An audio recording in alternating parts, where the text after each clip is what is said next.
हरे कृष्णा, राधे राधे। आज मैं आपको कार्तिक अमावस्या से कार्तिक पूर्णिमा तक सुनी जाने वाली कार्तिक स्नान की संपूर्ण कहानी सुनाने जा रही हूँ। प्रेम से बोले कार्तिक मास की जय हो, राई दामोदर की जय हो। बहुत पुरानी बात है। एक गांव में एक बूढ़ी माई अपने बहू के साथ रहती थी। बहू बहुत सुंदर और संस्कारिक थी। वह बुढ़िया औरत हर कार्तिक के मास में स्नान व पूजा पाठ करती थी। एक बार जब कार्तिक का महीना आया तो सास ने अपने बहू से कहा, बहू मैं कार्तिक स्नान के लिए जा रही हूँ। बहू बोली, ठीक है माँ जी। फिर बहू ने कहा, माँ जी मैं भी आपके साथ कार्तिक स्नान के लिए जाना चाहती हूँ। तो सास ने कहा, नहीं बहू, तुम्हारी अभी पूरी उम्र पड़ी है, अभी तो तुम्हारे खेलने खाने का दिन है, बाद में कर लेना कार्तिक स्नान। अभी तुम मेरे साथ गई तो घर का काम कौन करेगा। इतना सुनने पर बहू मान गई और बुढ़िया अपना सामान लेकर गंगा किनारे रहने चली गई। इधर बहू का बहुत मन होता है कार्तिक स्नान करने का। अंदर जाकर सोचती है कि बर्तनों में पानी मिल जाता तो मैं घर पर ही कार्तिक स्नान कर लेती। एक बर्तन में थोड़ा सा पानी बचा था। बहू उसी से स्नान करने बैठ गई और कहने लगी, मन चंगा तो कठौती में गंगा। इतना कहते ही गंगा माता आई और उसके सारे बर्तन भर दिए। बहू ने खूब स्नान किया। इसी तरह बहू रोज सवेरे जल्दी उठती और स्नान करती। एक दिन सास जब नदी में स्नान कर रही थी तो उसकी कान की एक बाली नदी में बह गई। उसने बहू ढूंढा पर नहीं मिला। इधर बहू नहाने बैठी। उसने फिर से वही शब्द कहे, मन चंगा तो कठौती में गंगा। फिर गंगा माता आई और बहू स्नान करने लगी। गंगा के पानी के साथ बहकर वह कान की बाली भी आ गई। जब बहू ने उस बाली को देखा तो उसने उसे पहचान लिया कि यह बाली तो माँ जी की है। जब उसकी सास कार्तिक मास समाप्त हुआ तो घर आई तो वह बहुत दुखी थी। बहू ने पूछा, माँ जी क्या हुआ, आप इतना दुखी क्यों हैं? तब सास ने सारी बात अपने बहू को बताई। फिर बहू ने कान की बाली लाकर अपने सास को दिखाया। उसकी सास ने पूछा, यह तुम्हारे पास कैसे आई? मैं तो नदी में बाली को बहते हुए देखा था। तब बहू ने सारी बात अपने सास को बताई कि कैसे वह नहाते समय गंगा माता को याद करती है और वह हर रोज आती थी और मैं स्नान करती थी। सास मन ही मन बहुत खुश हुई और सोचने लगी कि मेरी बहू कितनी संस्कारिक और मन की साफ है। तभी तो गंगा माता खुद यहाँ आती थी और इसको कार्तिक स्नान कराती थी। अब सास बहू मिलकर हर साल कार्तिक स्नान करती, कथा कहानी सुनती। कार्तिक देव की कृपा से उनका घर अन्य धन से भर गया और मरने के बाद मोक्ष की प्राप्ति हुई। हे कार्तिक के देव, जैसे आपने सास बहू पर अपनी कृपा करी वैसे ही अपने सभी भक्तों पर अपनी कृपा बनाए रखना। प्रेम से बोले कार्तिक के देव की जय हो। एक समय की बात है। एक गांव में एक बुजुर्ग बाबा रहते थे। उनकी दो बहुएं थीं। घर का काम काज दोनों बहुएं करती थीं। एक बार जब कार्तिक का महीना आया तो ससुर जी ने अपने बड़ी बहू से कहा कि बहू, कार्तिक का महीना आ गया है और मैं कार्तिक स्नान करना चाहता हूँ, इसलिए तुम सवेरे जल्दी उठकर मेरा सारा काम कर देना। लेकिन बड़ी बहू ने मना कर दिया और कहा कि अपने छोटी बहू से कह दो, वो कर देगी। फिर ससुर जी छोटी बहू के पास गए और बहू से कहा, बहू मैं कार्तिक स्नान करना चाहता हूँ। छोटी बहू सीधी साधी थी। उसने अपने ससुर जी से कहा, ठीक है पिताजी, आप बताइए मुझे क्या करना होगा। तब ससुर जी ने कहा, ज्यादा कुछ नहीं बहू, बस रोज नहाने के लिए कुएं से पानी भर देना, मेरी धोती धोकर सुखा देना और दोपहर का खाना बना देना। छोटी बहू रोज सुबह उठकर पानी भरकर रख देती थी, जिससे ससुर जी स्नान कर लेते। फिर धोती धोकर डाल देती थी और ससुर जी को दोपहर में गरम गरम खाना बनाकर खिला देती थी। जब छोटी बहू ससुर जी के धोती सुखाती तब उनमें से जो पानी की बूंदें गिरती वह मोती बन जाते। लेकिन छोटी बहू उन पर ध्यान नहीं देती थी और छोटी बहू उन्हें झाड़कर एक तरफ ढेर लगा देती थी। इसी तरह कार्तिक का महीना खत्म होने को आया। तब ससुर जी ने छोटी बहू से कहा कि मैं कार्तिक खत्म होने से पहले ब्राह्मणों को भोजन कराना चाहता हूँ। छोटी बहू ने कहा, जी पिताजी, मैं खाना बना दूंगी, आप ब्राह्मणों को बुला लाइए। छोटी बहू ने सब खाना तैयार कर दिया। फिर ससुर जी से कहा, आप ब्राह्मणों को भोजन करा दीजिए। मैं सारा खाना तैयार कर दी हूँ। छोटी बहू यह कहकर खेत पर चली गई। बहू वहाँ चिड़ियों को देखकर सोचती है कि पिताजी कार्तिक के महीने में ब्राह्मणों को तो भोजन करा रहे हैं और इन चिड़ियों को एक दाना भी नहीं डाल रहे हैं। वह कहती है, राम जी की चिड़िया, राम जी का खेत, खा लो चिड़िया भर भर पेट, और वहीं पर सो जाती है। चिड़िया दाना चुगती हैं, लेकिन जो दाने जमीन पर गिरते हैं वह हीरे मोती बन जाते हैं। पास में बड़े भाई का खेत था। बड़े भाई ने सोचा कि छोटे भाई के खेत में हीरे मोती कैसे आए। यह सोचकर वह अपने पिताजी के पास गया और पिताजी से पूछता है, पिताजी इसका क्या कारण है। तब पिताजी बताते हैं, बेटा यह कार्तिक देव की कृपा है। तब बड़ा बेटा अपने पत्नी को सारी बात बताता है। उसकी पत्नी कहती है कि ससुर जी तो पहले मेरे पास ही आए थे, लेकिन पता नहीं क्यों मैंने उन्हें मना कर दिया। अगर मैंने मना नहीं किया होता तो यह सारा धन हमें मिलता, कार्तिक महाराज की कृपा हम पर होती। वह सोचती है, अगले साल मैं ससुर जी का सब काम करूंगी। उसने 1 साल तक का इंतजार किया। 1 साल बाद जब कार्तिक का महीना आया तो बड़ी बहू ने ससुर जी से कहा, पिताजी आप इस बार कार्तिक का स्नान नहीं करेंगे। ससुर जी ने कहा, नहीं बहू, अब मैं बूढ़ा हो गया हूँ, अब मुझसे स्नान नहीं होता। तब बड़ी बहू ने गुस्से से कहा, आपने छोटी बहू को तो धनवान बना दिया, मेरी बारी आई तो बूढ़े हो गए। पिताजी आपको कार्तिक स्नान तो करना ही होगा। हार मानकर ससुर जी स्नान के लिए तैयार हो गए। बड़ी बहू लालच में ससुर जी का बहुत ख्याल रखती, सब काम समय से करती। कार्तिक का महीना खत्म होने वाला था। बड़ी बहू ससुर जी से बोली, पिताजी आप एक ब्राह्मण को न्योता दीजिएगा। फिर वह खाना तैयार करके खेत पर चली गई। जैसे ही कोई चिड़िया दाना चुगने आती वह भगा देती। शाम हो गए, लेकिन उसके खेत में हीरे मोती नहीं मिले। तब वह गुस्से से ससुर जी के पास गई और उनसे पूछा, मेरे साथ ऐसा क्यों हुआ। तब ससुर जी ने कहा कि तूने तो लालच में मेरी सेवा की थी, जबकि छोटी बहू ने निस्वार्थ भाव से किया था, इसलिए उसे कार्तिक के देव की कृपा प्राप्त हुई, तुझे नहीं। हे कार्तिक के देव, जैसी कृपा आपने छोटी बहू पर करी वैसे ही अपने सभी भक्तों पर अपनी कृपा बनाए रखना। प्रेम से बोले कार्तिक के देव की जय हो, राई दामोदर की जय हो। एक समय की बात है, एक गांव में एक पति पत्नी रहते थे। उनकी एक बेटी थी, वह बहुत छोटी थी, लेकिन फिर भी कार्तिक स्नान किया करती थी। रोज सुबह जल्दी उठती और कार्तिक स्नान करती। इस तरह कार्तिक महीना पूरा हुआ। एक दिन कुएं पर 3 स्त्रियां पानी भरने आईं। वह आपस में बातें कर रही थीं, गंगा जी जाएं, यमुना जी जाएं या फिर हरिद्वार जाएं। तब उनमें से एक स्त्री बोली, मैं तो कार्तिक के देव को जिमाऊंगी। तब दोनों स्त्रियों ने पूछा, यह कौन से भगवान हैं? तब वह स्त्री कार्तिक के देव का महात्म्य बताई। यह सब छोटी लड़की सुन रही थी। यह सब बातें सुनकर वह लड़की अपने घर आई और उसने भगवान के लिए भोजन बनाया। भोजन बनाकर वह लड़की मंदिर में आई और बोली, आओ मेरे प्रभु, आओ भोग लगाओ। लेकिन मंदिर में भगवान नहीं आए। उसके बाद जंगल में गई, फिर पहाड़ों पर चढ़ गई।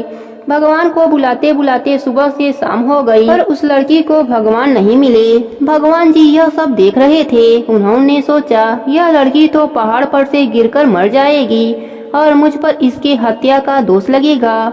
अब मुझे इस लड़की को दर्शन देना ही होगा। फिर भगवान जी ब्राह्मण का रूप धरकर उस लड़की के पास आए और उस लड़की से बोले, चल बेटा, मैं तेरा भगवान हूँ, मुझे भोजन करा दे, मैं भोग लगाऊंगा। इस पर उस लड़की ने कहा, नहीं, तुम मेरे भगवान नहीं हो। तब ब्राह्मण ने पूछा, तो कैसे हैं तेरे भगवान? तब लड़की ने कहा, मेरे भगवान तो मोर मुकुट वाले, गले में वैजंती माला पहने हुए और हाथ में पीताम्बर लिए हुए हैं। तो ब्राह्मण ने कहा, अच्छा ऐसे हैं तेरे भगवान? तो लड़की ने कहा, हाँ ऐसे हैं मेरे भगवान। तब ब्राह्मण ने अपना चतुर्भुज रूप दिखाया। लड़की भगवान जी का चतुर्भुजी रूप देखकर बहुत खुश हुई और बोली, हाँ आप ही हो मेरे भगवान। अब आगे आगे वह छोटी लड़की भाग रही है और पीछे पीछे भगवान आ रहे हैं। भागते भागते रास्ते में उस लड़की को उसकी सहेलियां मिली। तो लड़की ने अपने सहेलियों से कहा कि मेरे घर मेरे पीछे पीछे भगवान आ रहे हैं। तब उनमें से एक लड़की ने कहा, चलो देखते हैं कैसे हैं इसके भगवान। सब लड़कियां उसके घर गईं। जिसके भाग्य में भगवान के दर्शन थे उनको भगवान के दर्शन मिले और जिसके भाग्य में दर्शन नहीं था वह भगवान को नहीं देख पाई। हे कार्तिक के देव, जैसे आपने छोटी लड़की पर अपनी कृपा करी वैसे ही अपने सभी भक्तों पर अपनी कृपा बनाए रखना। प्रेम से बोले कार्तिक के देव की जय हो, राई दामोदर की जय हो। बहुत समय पहले की बात है। एक गांव में एक बुढ़िया माई रहती थी। उनका एक बेटा और बहू थी। वह बुढ़िया माई अपने बेटे से बोली, बेटा मैं पुष्कर जाना चाहती हूँ। वह बुढ़िया माई कार्तिक स्नान किया करती थी। बेटे ने कहा, ठीक है माँ, मैं तुम्हें पुष्कर छोड़ आऊंगा। तब बुढ़िया माई ने अपने बहू से कहा, बहू मेरे लिए कुछ खाने को बना देना। बहू ने अपने सास के लिए कुछ नहीं बनाया और खाली टिफिन ही रख दिया। बेटा और माँ पुष्कर जाने के लिए निकल गए। रास्ते में बेटे ने माँ से कहा, माँ अब फलाहार कर लो। माँ ने कहा, ठीक है बेटा, जहाँ पानी मिलेगा वहीं पर बैठकर फलाहार कर लूंगी। थोड़ी दूर चलने पर पानी मिला तो माँ बेटे वहीं बैठ गए। माँ ने जैसे ही फलाहार के लिए टिफिन खोला तो वह टिफिन फलों से भर गया। माँ ने फलाहार किया। माँ बेटे पुष्कर पहुँच गए। वहाँ पर माँ के लिए झोपड़ी बनाकर बेटा वापस घर लौट आया। रात में श्रावण मास आए। उन्होंने बूढ़ी माई से कहा, माई दरवाजा खोल। बूढ़ी माई ने दरवाजा खोला। बूढ़ी माई ने पूछा, आप कौन हैं? तब उन्होंने बताया, मैं श्रावण मास हूँ। फिर बुढ़िया माई ने शिव सहित पार्वती माता की पूजा करी। बेलपत्र से उनका अभिषेक किया। श्रावण मास खुश हो गए और जाते जाते बुढ़िया माई को आशीर्वाद दिए। बुढ़िया माई का झोपड़ी का एक दीवार सोने का हो गया। इसके बाद भाद्रपद मास आए और बुढ़िया माई से दरवाजा खोलने को कहने लगे। बुढ़िया माई ने दरवाजा खोला और सत्तू बनाकर कजरी तीज मनाई। भाद्र मास खुश हुए और बुढ़िया माई को आशीर्वाद दिया तो झोपड़ी की दूसरी दीवार भी सोने की हो गई। फिर आश्विन मास आए और उन्होंने भी दरवाजा खोलने को कहा। बूढ़ी माई ने दरवाजा खोला। फिर बुढ़िया माई ने पितरों को तर्पण कर ब्राह्मणों को भोजन कराकर श्राद्ध किया। नवरात्रि में दुर्गा जी की अखंड ज्योति जलाई और माता को प्रसन्न किया। सत्य के विजय के रूप में बुराई के अंत के खुशियों में दशहरा मनाया। अश्विन मास भी खुश हो गए। उन्होंने आशीर्वाद दिया तो झोपड़ी की तीसरी दीवार भी सोने की हो गई। इन सब के बाद कार्तिक मास आया। उन्होंने भी दरवाजा खोलने को कहा। बुढ़िया माई ने दरवाजा खोला। अति प्रसन्न मन से कार्तिक स्नान किया, दीपदान किया। कार्तिक मास भी खुश हो गए और उन्होंने बुढ़िया माई को आशीर्वाद दिया, जिससे उसकी झोपड़ी महल में बदल गई। वह बुढ़िया माई तन मन धन से गरीबों की सेवा करती, भजन कीर्तन में अपना समय व्यतीत करती। जब बेटा अपने माँ को लेने आया तो माँ और झोपड़ी को पहचान न सका तो उसने पड़ोसियों से पूछा।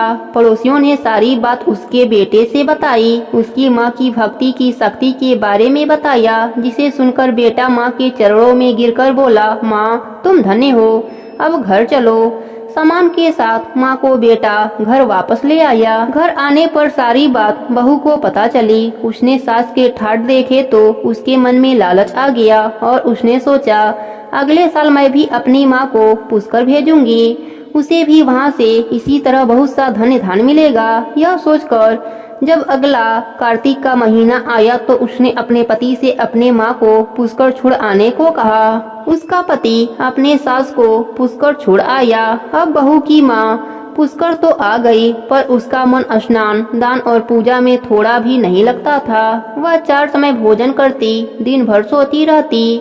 चारों मास आए और चले गए। जाते जाते झोपड़ी को लात मारी और झोपड़ी गिर गई और बहू की माँ गधे की योनि में चली गई, क्योंकि औरत लक्ष्मी का रूप है और लक्ष्मी की तरह चंचल होना चाहिए। भगवान की पूजा और अतिथि का सम्मान करना चाहिए। उधर जब कार्तिक मास चला गया तो बहू ने अपने पति से कहा कि जाओ अब माँ को ले आओ। पति सास को लाने पुष्कर पहुँचा। सास तो कहीं नहीं मिली, झोपड़ी भी नहीं मिली। उसने लोगों से पूछा तो पता चला कि उसकी सास धर्म कर्म कुछ नहीं करती थी, बस खाती और सोती थी, जिससे वह गधे की योनि में आ गई। जमाई अपने गदही रूप सास को बांधकर घर वापस लाया। उधर उसकी बेटी आस लगाकर बैठी थी कि उसकी माँ उसके सास से ज्यादा धन वैभव लेकर लौटेगी। तब तक पति भी घर पहुँच गया। जब उसकी पत्नी ने पूछा माँ कहाँ है, तब पति ने कहा तेरे लालच के वजह से तेरी माँ गदही बन गई है। बहू रोने लगी, अब क्या करे। उसने बड़े बड़े ब्राह्मणों से पूछा, तब उन्होंने बताया कि तेरी सास के स्नान के पानी से तेरी माँ को स्नान कराना होगा, तभी वह मनुष्य योनि में आएगी। बहू अपने सास से क्षमा मांगने लगी और सारी बात बताई। सास सब कुछ सुनकर अपना नहाया हुआ पानी उसको दिया।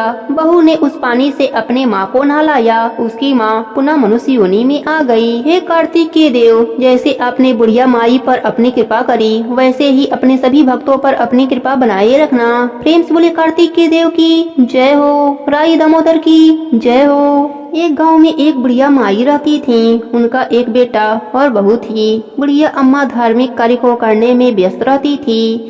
कार्तिक का महीना आया तो बेटे बहू ने कहा, माँ तुम हर कार्तिक के महीने में स्नान दान करती हो, क्या तुम्हें इसका कोई फल मिला है?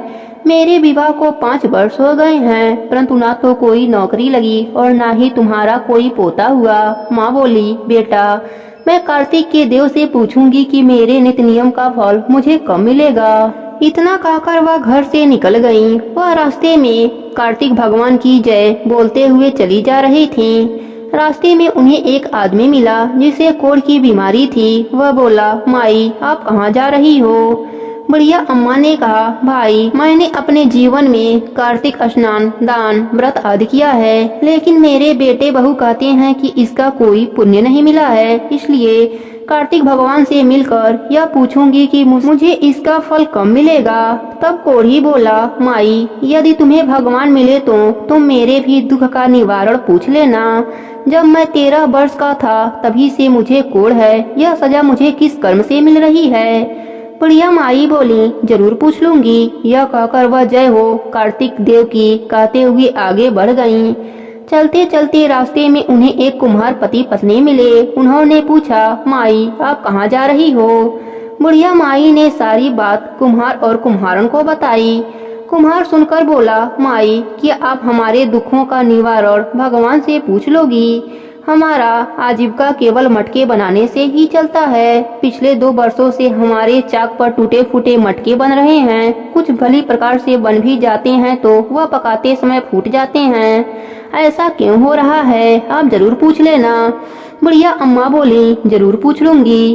इतना कहकर वहाँ से जय हो कार्तिक के देव की कहते हुए आगे चल पड़ी।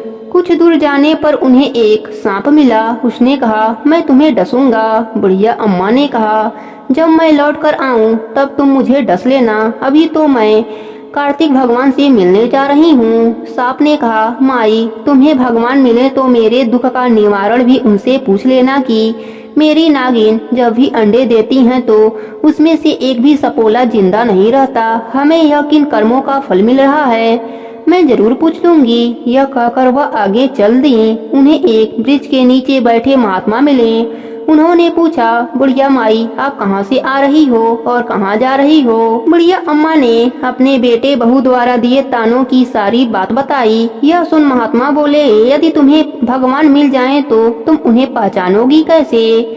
बुढ़िया अम्मा बोली, मैं उन्हें पहचान लूंगी। इतना कहकर उसने महात्मा को प्रणाम किया और बोली, जय हो कार्तिक के देव की। ऐसा कहते ही राई दामोदर उन्हें दर्शन दिए। भगवान ने कहा, बोलो तुम्हें क्या चाहिए? बूढ़ी अम्मा ने कहा, प्रभु आपके दर्शन होते ही मुझे सब कुछ मिल गया, अब मुझे कुछ भी नहीं चाहिए। भगवान बोले, तुम्हारा कल्याण हो। अब बुढ़िया माई रास्ते में मिले सभी लोगों के दुखों का निवारण पूछी। सबसे पहले कोढ़ी के बारे में पूछा तो भगवान बोले, बुढ़िया माई वह कोढ़ी अपने पिछले जन्मों के कर्मों का फल भोग रहा है। पिछले जन्म में वह नगर का राजा था। वह अपने प्रजा को बिना वजह ही दंड देता था। उस कोढ़ी को अपने ही प्रजा से मिली आह लगी है। तुम मेरे चरणों की धूली ले जाओ, उसके शरीर पर लगा देना, वह ठीक हो जाएगा। अब बुढ़िया माई ने कुम्हार दंपति के दुखों का निवारण पूछा तो भगवान बोले, एक बार उसी के गांव का गरीब व्यक्ति अपने बेटी के विवाह के लिए कलश लेने आया था। उसके पास पैसे ना होने के कारण कुम्हार दंपति ने उसे कलश नहीं दिया। उसे उसी गरीब की हाय लगी है तो उनसे कह देना कि अपने बनाए गए 100 मटके किसी प्याऊ में दान दे दे तो उसके दुख का दिन दूर हो जाएगा। अब बुढ़िया माई ने नाग के दुख का कारण पूछा। भगवान बोले, उस नाग ने एक बार किसी गर्भवती स्त्री को डस लिया था। वह स्त्री अपने गर्भस्थ बच्चे के साथ मर गई थी। उसी की हाय उस नाग को लगी है। तुम नाग से कह देना कि यदि वह अपनी अमृतमणि किसी गरीब को दे दे तो उसे बच्चे हो जाएंगे। उन सबके दुखों का निवारण पूछने के बाद बुढ़िया माई ने भगवान को प्रणाम किया। भगवान अंतर ध्यान हो गए। अपने साड़ी की पल्लू में बुढ़िया माई ने भगवान के चरणों की धूल को बांधकर फिर से घर की ओर चल दी। सबसे पहले वह सांप से मिली। सांप ने कहा, क्या हुआ बुढ़िया अम्मा, भगवान के दर्शन हुए? मेरे दुखों का निवारण पूछा। बुढ़िया अम्मा ने उसे सारी बात बताई। उसने कहा, माई, गरीब आदमी कहाँ खोजूंगा, मेरी मणि तुम ही ले जाओ, क्योंकि मेरे पास तो डर के मारे कोई भी नहीं आता है। बुढ़िया अम्मा ने वह मणि ले लिया। वह आगे चली तो उसे कुम्हार दंपति मिले। उन्होंने कहा, बुढ़िया अम्मा, तुम्हें भगवान मिले, हमारे दुखों का निवारण पूछा। बुढ़िया अम्मा ने उन्हें सारी बात बताई। दोनों कुम्हार पति पत्नी बोले, माई, हम आज ही प्याऊ में 100 मटके दान कर आते हैं। अब बुढ़िया माई अपने घर की ओर चल दी। रास्ते में उन्हें वही कोढ़ी मिला। उसने कहा, माई, भगवान के दर्शन हुए, मेरे दुखों का निवारण पूछा। बुढ़िया अम्मा ने उसे भी सारी बात बताई। फिर साड़ी के पल्लों से भगवान के चरण की मिट्टी उसके शरीर पर लगाई। थोड़ी चरण धूली अपने बेटे बहू के लिए रखी। भगवान के चरणों की धूली लगाते ही उसका कोढ़ ठीक हो गया। खुश होकर उसने बूढ़ी अम्मा को बहुत सा धन दिया। धन और अमृतमणि लेकर अपने घर पहुंची तो उसने देखा उसका छोटा सा घर बड़ा घर बन गया है। घर में अन्य धन की भंडार भर गए हैं। बेटा बहू माँ को देखकर उसके चरणों में गिर गए। माँ ने उन्हें भगवान की चरणों की धूली उनके शरीर पर लगाई, शीश पर लगाई। बेटा बोला, माँ, तुम्हारे स्नान दान के पुण्य से मुझे नौकरी मिल गई है और तुम्हारी बहू भी गर्भवती हो गई है। यह सुनकर बुढ़िया अम्मा बहुत खुश हुई और सभी लोग कार्तिक भगवान की जयकारा लगाने लगे। प्रेम से बोले, कार्तिक के देव की जय हो, राई दामोदर की जय हो, तुलसी माता की जय हो, गणेश भगवान की जय हो। भगवान श्री राम, लक्ष्मण और सीता जी पिता दशरथ जी की आज्ञा से वनवास जाने लगे। रास्ते में सभी तीर्थ गंगा, यमुना, गोमती नदियों में पितृ तर्पण कर वन में कंदमूल फल फूल खाते हुए वन में अपना समय व्यतीत करने लगे। कार्तिक का महीना आया। एकम के दिन लक्ष्मण जी ने राम जी की आज्ञा से फल फूल लाकर माँ सीता को दिए। तब माँ सीता ने 4 पत्तल परोसी। तब लक्ष्मण जी ने पूछा, भाभी माँ, हम 3 हैं, फिर 4 में क्यों परोसा? तब माँ सीता बोली, एक पत्तल गौ माता की है। राम जी, लक्ष्मण जी गौ माता को पत्तल परोस दिया। तब राम जी ने पूछा, सीता जी, आपने खाना शुरू क्यों नहीं किया? तब सीता माता बोली, मेरे तो राम कथा सुनने का नियम है। राम कथा सुनने के बाद ही मैं फल ग्रहण करूंगी। तब राम जी बोले, मुझे कथा सुना दो। लक्ष्मण जी बोले, मुझे सुना दो। तब माँ सीता बोली, औरत की बात औरत सुने। आप मेरे पति हो, आप मेरे देवर हो, आपसे कैसे कहूँ? तब लक्ष्मण जी ने सोचा, इस जंगल में कौन औरत मिलेगी? तब लक्ष्मण जी ने अपनी माया से एक नगरी का निर्माण किया। उस नगरी में सब सुख सुविधाओं से युक्त था। उस नगरी में सब चीजें सोने की थीं, इसलिए नगरी का नाम सोन नगरी रखा। सभी नगरवासियों को घमंड हो गया। उस नगरी में कोई गरीब नहीं था। जब सीता जी कुएं पर पानी लेने गईं और पनिहारनियों से राम राम किया तो कोई नहीं बोला। थोड़ी देर में एक छोटी कन्या आई। सीता जी उससे राम राम बोली और कहा कि भाई, राम कथा सुनेगी क्या? तब वह बोली, मेरे तो घर पर काम है। सीता जी ने कहा, मेरे पति राम और देवर लक्ष्मण भूखे हैं। तब लड़की बोली, मेरी माँ मेरा इंतजार कर रही है। वह लड़की वहाँ से जाने लगी। तब माँ सीता के क्रोध से सारी नगरी साधारण सी हो गई। जब लड़की घर गई तो माँ बोली, हाय रे, यह क्या हुआ? तब लड़की बोली, मेरे को तो पता नहीं है। वहाँ पर एक साध्वी बैठी थी, मुझे राम कथा सुनने के लिए बोली। पर मैं तो कथा नहीं सुनी। यदि उसने कुछ किया है तो पता नहीं। तब उसकी माँ ने उसको वापस जाकर कथा सुनने को कहा। लड़की ने वापस जाकर कथा सुनने से मना कर दिया। तब उसकी बहू बोली, आपकी आज्ञा हो तो मैं कहानी सुनकर आती हूँ। जब बहू कुएं पर गई तो पानी भरे और खाली करे। तब सीता जी ने कहा, आपके घर पर कुछ काम नहीं है क्या? तब वह बोली, माता जी मैं तो सारा काम करके आई हूँ। तब माँ सीता बोली, तू मुझे माँ कहकर बुलाई। यदि तुझे समय हो तो मेरी राम कहानी सुनेगी क्या? तब वह बोली, माता जी कहानी सुनाओ, मैं प्रेम से सुनूंगी। सीता जी ने कहा, हे बाई, तूने मेरी मृतलोक में मदद करी, भगवान तेरी स्वर्गलोक में रक्षा करेंगे। राम आए लक्ष्मण आए, देश के पुजारी आए, नित नेम का नेम लाए। आओ राम बैठो राम, माखन मिश्री खाओ राम, दूध बतासा पियो राम, सूत के पल का पोटो राम, साल दुसाला ओढ़ो राम। राम सवारे सबके काम, खाली घर भंडार भरेंगे, सबका बेड़ा पार करेंगे। जय श्री राम जय श्री राम। राम कथा पूर्ण हुई तो सीता जी ने कहा, हे भाई, तूने मेरी राम कथा सुनी, मेरी सहायता करी। राम जी लक्ष्मण जी को जिमाया है, भगवान तेरी भी रक्षा करेंगे, तुझे स्वर्गलोक का सुख मिलेगा। सीता माता ने उपहार स्वरूप अपने गले का हार दिया। तब वह घर गई तो उसके मटके सब सोने के हो गए। सासू जी ने कहा, यह सब तू कहाँ से लाई? मैंने माँ सीता से राम कथा सुनी, यह इसी का फल है। सासू जी ने कहा, प्रतिदिन राम कथा सुन आना। बाई को राम कथा सुनते बहुत दिन हो गए। तब उसने माँ सीता से पूछा, इसका उद्यापन विधि बताओ। तब सीता जी ने कहा, 7 लड्डू लाना, 1 नारियल लाना, उसके 7 भाग करना, 1 भाग मंदिर में चढ़ाना, जिससे मंदिर बनवाने जितना फल होता है। 1 भाग सरोवर के किनारे गाड़ देना, जिससे सरोवर खुदवाने जितना फल होता है। 1 भाग भागवत गीता पर चढ़ाना, जिससे भागवत पाठ करने जितना फल होगा। 1 भाग तुलसी माता पर चढ़ाना, जिससे तुलसी विवाह जितना फल होगा। 1 भाग कुंवारी कन्या को देना, जिससे कन्या विवाह का फल होगा। 1 भाग सूरज भगवान को चढ़ाना, जिससे 33 करोड़ देवी देवताओं का भोग लगाने जितना फल होगा। अब उसने विधि पूर्वक उद्यापन कर दिया। माता सीता के पास आई, माता मैंने तो विधि पूर्वक उद्यापन कर दिया। सीता माता ने कहा, अब 7 दिन बाद बैकुंठ लोक से विमान आएगा। 7 दिन पूरे हुए, विमान आया तो बहू ने कहा, सासू जी बैकुंठ से विमान आया है। तब सासू जी ने कहा, बहू अपने ससुर जी को और मेरे को भी ले चल, तेरे माता पिता को ले चल, सारे कुटुंब परिवार को ले चल, अड़ोसी पड़ोसियों को ले चल।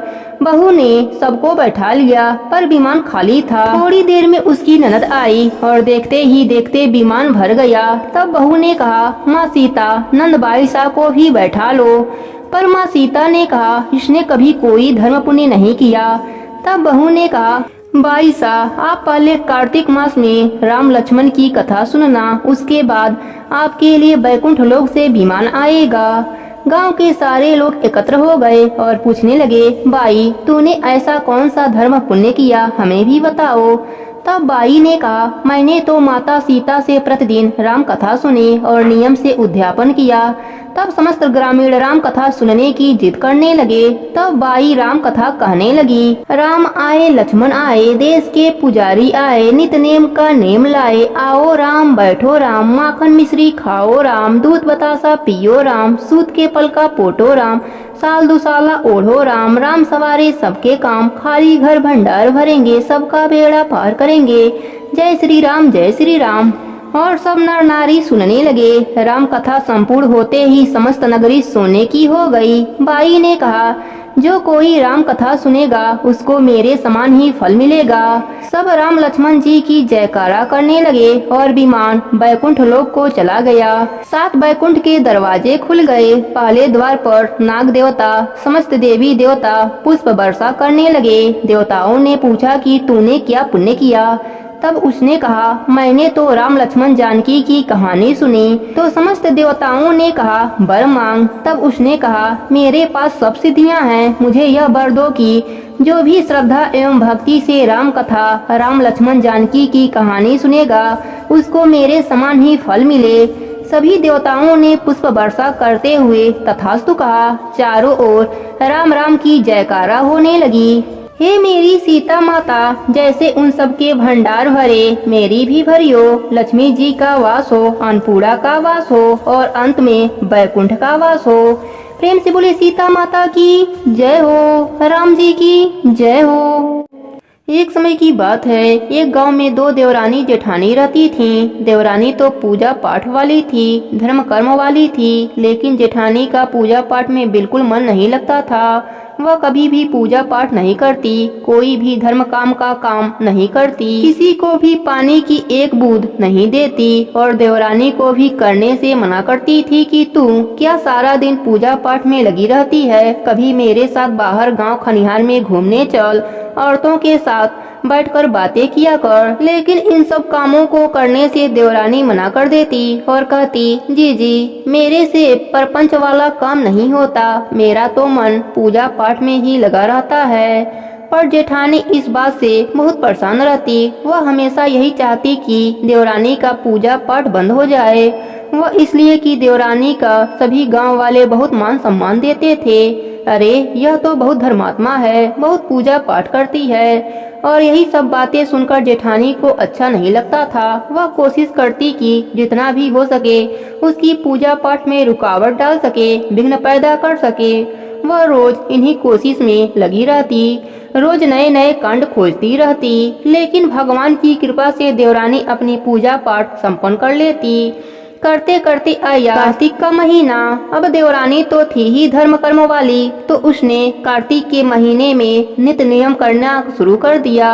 रोज सुबह 4 बजे उठती, नहाती धोती, नारायण तारायण पारायण करती, उसके बाद मंदिर जाती। जाते समय जो उसके आंगन के क्यारे में फूल खिले होते, उसमें से फूल तोड़कर ले जाती, विष्णु भगवान के चरणों में चढ़ा देती। जब जेठानी ने देखा कि देवरानी तो कार्तिक के महीने में नित्य नियम निभा रही है, तो उसने देवरानी के आंगन के क्यारे का फूल तोड़कर नीचे गिराना शुरू कर दिया। जितने भी फूल खिले होते उन्हें तोड़कर जमीन पर डाल देती, लेकिन देवरानी बेचारी जमीन पर बिखरे फूल समेटती, उन्हें धोती और भगवान के चरणों में चढ़ाती और प्रार्थना करती, हे प्रभु मेरे पास तो यही है, इसे स्वीकार कर लीजिए। करते करते कार्तिक के 5 दिन रह गए। भगवान लक्ष्मी नारायण देवरानी के भक्ति से बहुत प्रसन्न थे, तो उन्होंने सोचा चलो देवरानी के भक्ति की परीक्षा करते हैं। लक्ष्मी जी और नारायण भगवान बूढ़े ब्राह्मण का रूप धरा और उसी गांव में आ गए जहां पर देवरानी और जेठानी रहा करती थीं। उसी गांव के बाहर एक कुआं था। सभी लोग उसी कुएं के जल का प्रयोग करते थे। दोनों देवरानी जेठानी पानी भरने साथ में जाया करती थीं। उस दिन जब वह पानी भरकर वापस आ रही थीं, तो उन्होंने देखा पेड़ के नीचे बूढ़े ब्राह्मण और ब्राह्मणी बैठे हैं। दोनों ब्राह्मण और ब्राह्मणी कहने लगे, हमें पानी पिला दो।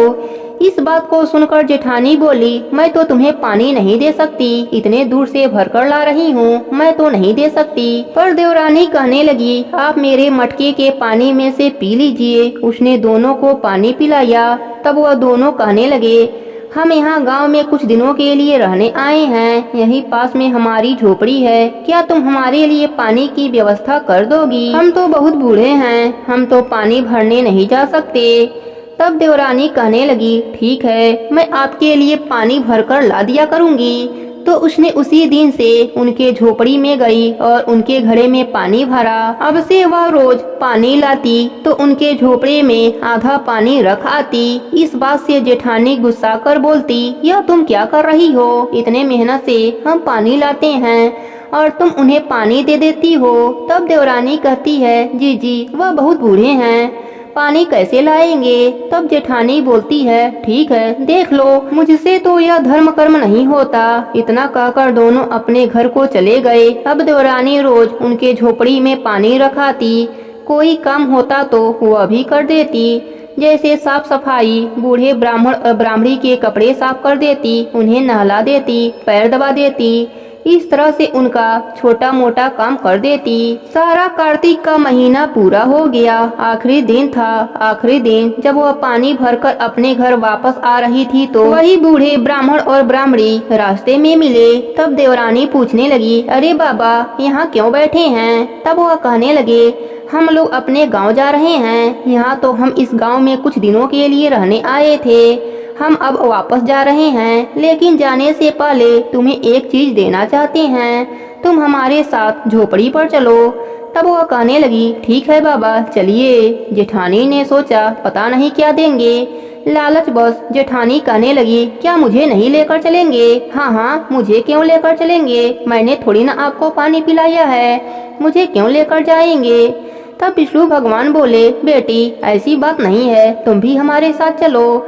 कर्मों का फल तो सबको मिलना चाहिए। ब्राह्मण और ब्राह्मणी दोनों को लेकर झोपड़ी के अंदर गए। जब झोपड़ी के अंदर जाते हैं तो देखते हैं वहाँ 2 घड़े रखे हैं। एक घड़ा सोने का है और एक घड़ा मिट्टी का है।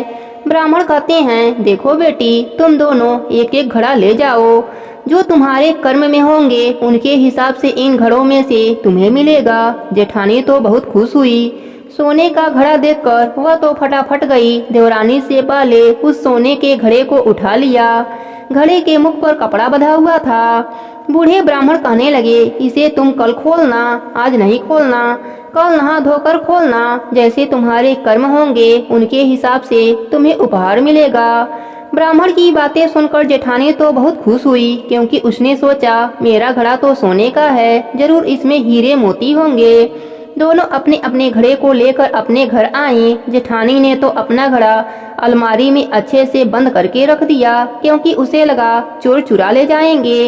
लेकिन देवरानी ने अपना घड़ा अपने मंदिर में रखा। अगले दिन सुबह उठी, दोनों ने स्नान किया, क्योंकि जेठानी को तो अपना घड़ा खोलने की बहुत जल्दी थी।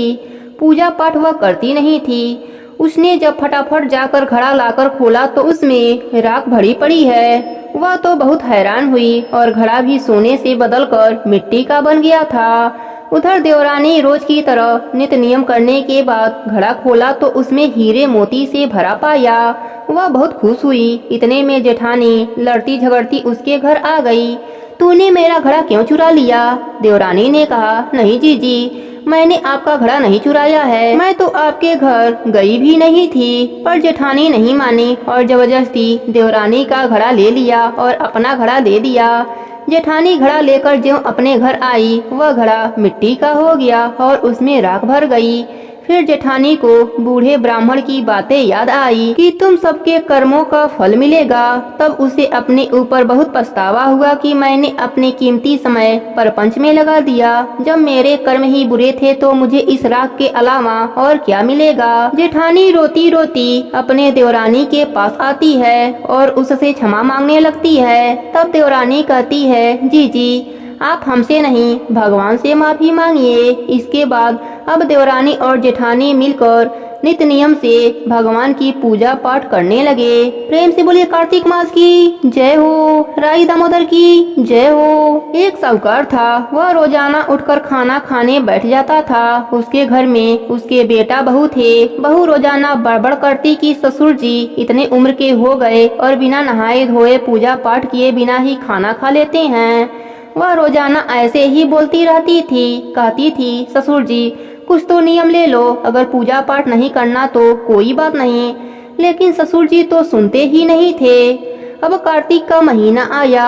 सारे लोग कार्तिक के महीने में नित्य नियम करने लगे। तब बहू ने अपने ससुर जी से बोला, ससुर जी, सारा गांव तो कार्तिक मास का स्नान कर रहा है, पूजा पाठ कर रहा है। आप भी नहा धोकर सुबह मंदिर जाकर चंद्रामृत लेकर ही खाना खाया करो। ससुर जी ने कहा, ठीक है।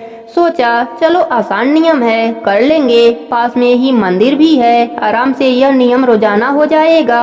अब साहूकार रोजाना जल्दी उठकर नहा धोकर मंदिर जाने लगा और चंद्रामृत लेकर पीने लगा। फिर घर आकर खाना खाया करता था। उसने यही नियम पूरे मास करने का ले लिया। एक दिन पंडित जी को देरी हो गई। अब साहूकार रोज की तरह जल्दी उठ गया। नहा धोकर पंडित जी का इंतजार करने लगा कि कब पंडित जी आएंगे, मंदिर खोलेंगे, चंद्रामृत बनाएंगे और मैं उसका पान करके भोजन करूंगा। बहू उस दिन बाजरे की खिचड़ी बनाई थी। बहू ने कहा, ससुर जी, आप अपना नित्य नियम करके खाना खा लीजिएगा, मैं खेत में जा रही हूँ। यह बोलकर खेतों में चली गई।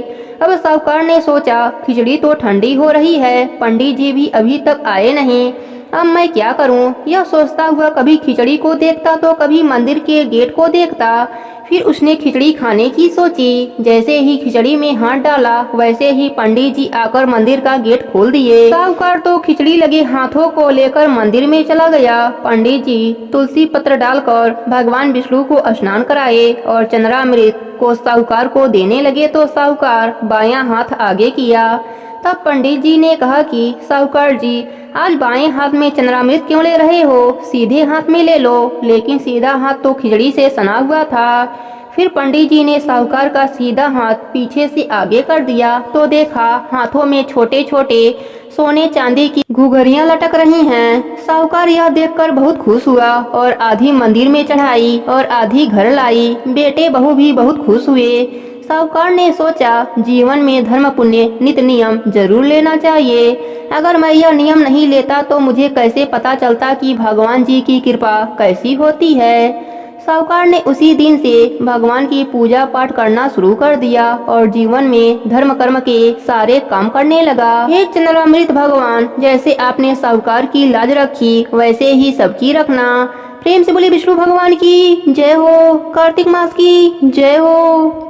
एक समय की बात है, एक गांव में एक सास बहू रहती थी। एक दिन सास ने कहा, बहू कार्तिक का महीना आ रहा है तो मैं रोज कार्तिक स्नान करूंगी। तो बहू ने कहा, माँ जी कार्तिक स्नान क्या होता है? तो सास ने कहा, जिस महीने में संक्रांति नहीं होती यानी कि सूर्य का एक राशि से दूसरे राशि में जाना नहीं होता उसे कार्तिक स्नान कहते हैं। यह भगवान कृष्ण का प्रिय मास होता है। इसमें सुबह सूर्य उदय से उठकर नारायण तारायण और पारायण करना चाहिए। तब बहू बोली, माँ जी यह नारायण तारायण और पारायण क्या होता है? तो सास बोली, सुबह सूर्य उदय से पहले नदी या तालाब में नहाओ, उसके बाद सूर्य भगवान को जल चढ़ाओ नारायण, साथ ही ध्रुव तारे का भी दर्शन करो जिससे कि तारायण भी हो जाता है।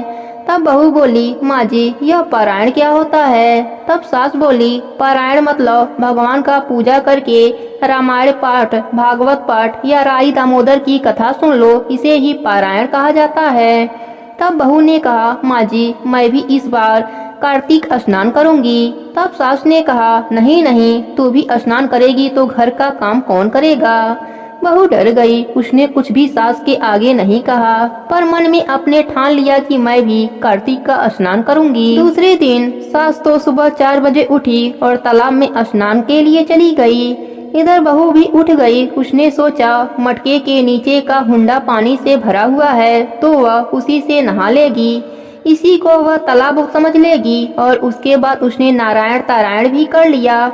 इसके बाद जल्दी जल्दी घर का सारा काम भी कर लिया।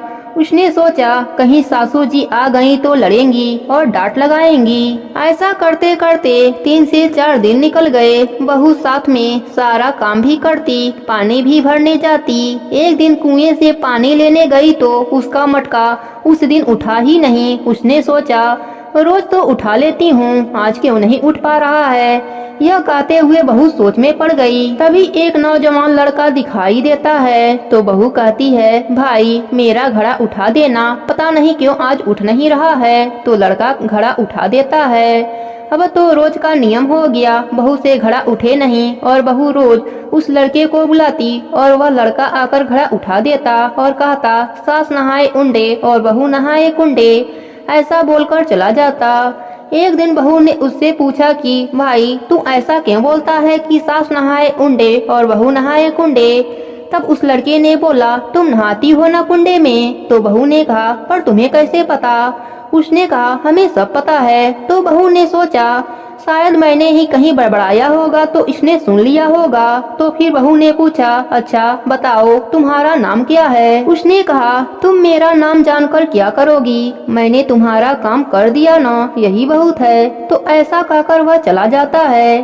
बहू ऐसे ही 2-3 दिन उससे पूछती है कि यह बताओ तुम्हारा नाम क्या है? आखिर एक दिन उसने अपना नाम बता दिया कि मेरा नाम दामोदर है। उधर कार्तिक का महीना पूरा होने को आया तो सास ने कहा, बहू सुबह कई तरह के व्यंजन पकवान बनाना, जोड़ा जिमाऊंगी।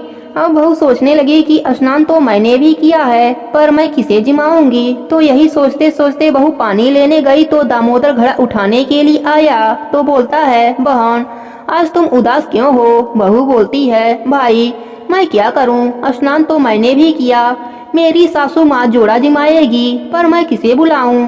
तब दामोदर बोलता है, बहन तुम चिंता मत कर, मैं आ जाऊंगा तुम्हारे घर भोजन जिमने के लिए।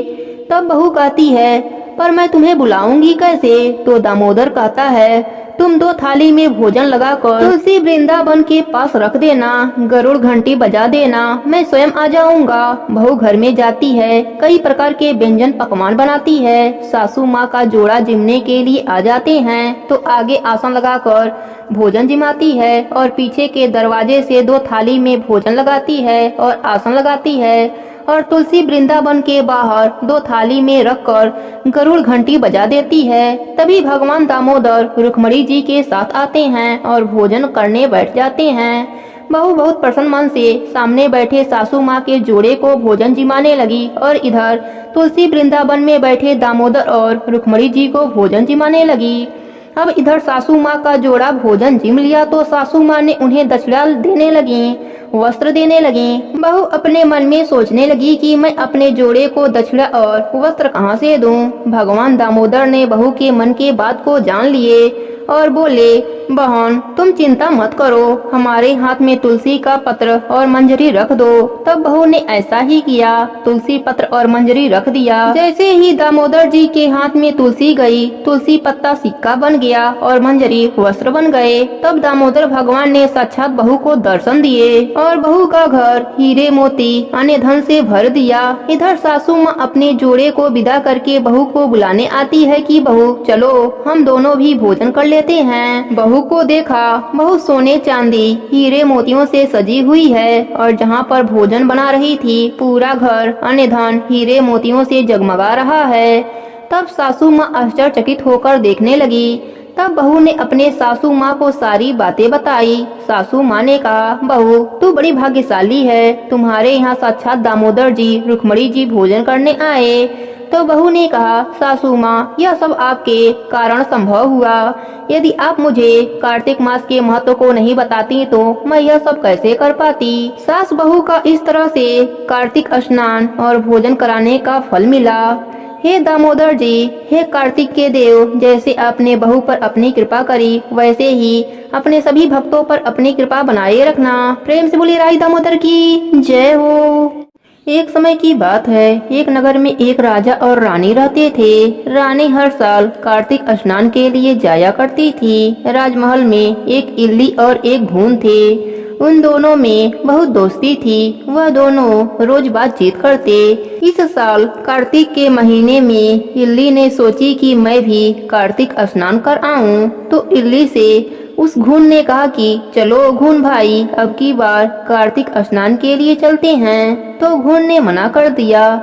इल्ली ने बार बार कहा कि चलो भाई कार्तिक स्नान के लिए चलते हैं, लेकिन घून नहीं माना। तब इल्ली ने कहा, मैं तो कार्तिक स्नान के लिए जाऊंगी। फिर रानी की चुनरी के पल्लों से छिपकर रोज कार्तिक स्नान के लिए जाया करती। इस तरह कार्तिक महीना पूरा हुआ। कार्तिक पूर्णिमा के दिन कार्तिक स्नान करके आई, उसके बाद इल्ली की मृत्यु हो गई। कार्तिक पूर्णिमा के दिन घून की भी मृत्यु हो गई। कार्तिक स्नान के पुण्य से इल्ली को राजा के यहाँ राजकुमारी के रूप में जन्म मिला और घून को उसी राज्य में गधे के रूप में जन्म मिला। धीरे धीरे राजकुमारी बड़ी हुई। राजा ने राजकुमारी का विवाह करने का सोचा। राजकुमारी के लिए बहुत ही सुंदर राजकुमार देखा। राजकुमार के साथ राजा ने राजकुमारी का विवाह करा दिया। जब राजकुमारी विदा होने वाली थी तब राजा ने कहा, बेटी बताओ तुम्हें क्या चाहिए, तुम्हें जो भी चाहिए वह मांग लो। उस राजकुमारी की नजर उस गधे पर पड़ी। गधे को देखते ही वह पहचान गई कि यह तो वही घून है। तब उसने राजा से कहा कि पिताजी मुझे यह गधा चाहिए। राजा ने कहा, राजकुमारी तुम इस गधे का क्या करोगी, तुम कुछ और मांगो, धन दौलत हाथी घोड़े हीरे जवाहरात मांगो। राजकुमारी ने कहा, नहीं पिताजी मुझे तो यही गधा चाहिए। राजकुमारी के जिद के आगे राजा को झुकना पड़ा। फिर राजा ने कहा, ठीक है बेटी, अगर तुम्हें गधा ही चाहिए तो इस गधे को अपने साथ ले जाओ। राजा ने गधे को राजकुमारी के पालकी से बंधवा दिया और राजकुमारी के पालकी के साथ गधा भी राजकुमारी के ससुराल पहुंच गया। राजकुमारी के ससुराल वाले गधे को देखकर सब आश्चर्य में पड़ गए कि राजकुमारी के साथ यह गधा क्यों आया है, राजकुमारी गधे को अपने साथ क्यों लाई है। फिर राजकुमारी ने गधे को अपने महल के सीढ़ियों के नीचे बंधवा दिया। जब भी राजकुमारी सीढ़ियों से नीचे उतरती तब वह गधा कहता, हे सुंदर राजकुमारी, मुझे पानी पिला दो। तब राजकुमारी कहती, तब मैंने कहा था कि चलो कार्तिक स्नान करके आओ, तब तो तुम गए नहीं, अब तुम्हें पानी चाहिए। और वह उससे खूब बातें करती। समय बीतता गया। एक बार जब राजकुमारी गधे से बातें कर रही थी तो उसकी जेठानियों ने उसे देख लिया। जेठानियां आपस में बात करने लगी कि यह कौन है, यह जानवरों से कैसे बात कर सकती है, यह कोई जादूगरनी है या फिर कोई जादू टोना जानती है। जेठानियां समझ नहीं पाई कि यह जानवर से कैसे बात कर रही है। जेठानियां भागते भागते अपने देवर जी के पास गईं। उन्होंने राजकुमार से कहा, राजकुमार, तुम यह कैसी राजकुमारी ब्याह के लाए हो, यह तो जादू टोना जानती है, यह तो जानवरों से बातें करती है। सारी बात सुनने के बाद राजकुमार बोला, मैं आपकी बातों पर विश्वास नहीं कर सकता। मैं जब तक अपने आँखों से नहीं देख लेता और कानों से नहीं सुन लूंगा तब तक इन बातों को नहीं मानूंगा। भाभीओं ने कहा, ठीक है, तो आप खुद ही देख लो। अगले दिन राजकुमार सीढ़ियों के नीचे छिप गया। राजकुमारी जब नीचे आई तो हर बार की तरह गधे ने कहा, हे सुंदर राजकुमारी, मुझे पानी पिला दो। फिर राजकुमारी ने वही बातें कही कि मैंने पहले कहा था कि कार्तिक स्नान कर लो, तब तो तुमने किया नहीं। अब तुम रोज पानी मांगते हो। और गधे से बातें करने लगी। राजकुमार यह सब बातें सुन रहा था। राजकुमार सीढ़ियों के नीचे से निकलकर राजकुमारी से पूछा, राजकुमारी, यह कौन है? तुम इससे कैसे बातें करती हो? तुम जानवरों के साथ कैसे बात कर सकती हो? तब राजकुमारी ने सारी बात राजकुमार से बताई कि पिछले जन्म में मैं एक इल्ली थी और यह एक गधा था। मैंने इससे कार्तिक स्नान के लिए कहा तो इसने मना कर दिया और मैं रोज रानी के पल्लों में छिपकर कार्तिक स्नान के लिए जाया करती थी। कार्तिक स्नान के पुण्य से मुझे राजकुमारी का जन्म मिला और कार्तिक स्नान न करने के कारण इसे गधे का जन्म मिला। राजकुमार ने कहा, इतना महत्व है कार्तिक स्नान करने का? तो राजकुमारी ने कहा, हाँ। तब राजकुमार ने कहा, अब हर साल हम दोनों एक साथ कार्तिक स्नान के लिए जाया करेंगे। कार्तिक का महीना आया। राजकुमार और राजकुमारी साथ में कार्तिक स्नान के लिए जाने लगे। राजकुमार ने अपने राज्य में घोषणा करा दी कि जो भी कार्तिक स्नान के लिए जाए वह अपने स्नान का पानी इस गधे पर डाले। अब कार्तिक महीने में हर रोज जो भी कार्तिक स्नान के लिए जाता वह अपना स्नान किया हुआ पानी लाता और गधे पर डाल देता। कार्तिक स्नान के पुण्य से गधे को इस योनि से मुक्ति मिली और गधे को मोक्ष मिला और राजकुमार और राजकुमारी खुशी खुशी रहने लगे। उन्हें किसी प्रकार का कोई कष्ट नहीं था। राजकुमार और राजकुमारी हर साल कार्तिक स्नान किया करते थे। हे कार्तिक के देव, जैसे आपने राजकुमारी पर अपनी कृपा करी वैसे ही अपने सभी भक्तों पर अपनी कृपा बनाए रखना। प्रेम से बोलिए कार्तिक के देव की जय हो। एक गांव में एक बुढ़िया रहती थी। उसका एक बेटा और बहू भी साथ में रहते थे। जब कार्तिक का महीना आया तो उस बुढ़िया ने अपने बेटे से कहा कि बेटा, मैं कार्तिक स्नान के लिए जाना चाहती हूँ और एक महीना वहीं पर कुलवास रहूंगी। यह सुनकर उसके बेटे ने कहा, ठीक है माँ, मैं आपको छोड़ आऊंगा। फिर अपनी पत्नी से कहा, मेरे माँ के लिए 30 लड्डू बना देना ताकि रोज नहाकर एक लड्डू खा सके। बहू इस बात से नाराज हुई, लेकिन गुस्से से उसने 30 लड्डू बनाकर दे दिए। बुढ़िया नदी किनारे कार्तिक स्नान को गई और वहीं एक किनारे पर झोपड़ी बनाकर रहने लगी। बुढ़िया रोज सवेरे उठकर स्नान करती और जैसे ही एक लड्डू निकालकर खाने जाती तभी कार्तिक के देव बंदर का रूप धरकर आ जाते। तब बुढ़िया वह लड्डू अपने खुशी से बंदर को दे देती। इस तरह से कार्तिक का पूरा महीना बीत गया और सभी लड्डू उस बुढ़िया ने उस बंदर को खिला दिए। कार्तिक का महीना समाप्त होने पर बुढ़िया वापस जाने को तैयार हुई तो कार्तिक के देव प्रकट हो गए। उन्होंने बुढ़िया के उस कुटिया के जगह आलीशान महल बनवा दिया। कुटिया का पूरा महल धन दौलत से भर गया। उसकी काया निरोगी हो गई। अन्न के भंडार से महल भर गया। इतना सब होने पर वह धूमधाम से अपने बेटे के पास गई। बुढ़िया को इतना धनी देखकर बहू को बहुत जलन हुआ और सोचा, अगले साल मैं अपनी माँ को कार्तिक स्नान के लिए भेजूंगी। अगले साल का कार्तिक का महीना आया तो बहू अपने माँ को कार्तिक स्नान के लिए भेज दिया और खाने के लिए पूरे 30 लड्डू घी और बहुत सा मेवा डालकर बनाया और माँ को दे दिया। उसकी माँ कार्तिक स्नान के लिए नदी पर पहुँच गई। वहाँ पर एक झोपड़ा तैयार किया, वहीं पर रहने लगी। जब सवेरा हुआ तो बहू की माँ स्नान करके खाने बैठी। तभी कार्तिक के देव बंदर का रूप धरकर उसके पास आ गए तो वह बंदर को पत्थर से मारकर भगा दिया और कहा, मेरा पेट भरा ही नहीं, तुम कहाँ से आ गए। उसका रोज का क्रम इसी तरह चलता रहा, लेकिन उसने कभी भी बंदर को एक भी लड्डू नहीं खिलाया। धीरे धीरे कार्तिक का महीना बीत गया। तब कार्तिक के देव उसके सामने प्रकट हुए और उन्होंने बहू के माँ के कुटिया को कूड़े कचरे में बदल दिया और उसकी माँ को टूगर बना दिया। माघ महीना समाप्त हो गया। बहू इंतजार करती है कि माँ अब गाजे बाजे के साथ आएगी, लेकिन उसकी माँ नहीं आई। तो वह अपने पति से कहा कि जाइए और मेरी माँ को लेकर आइए।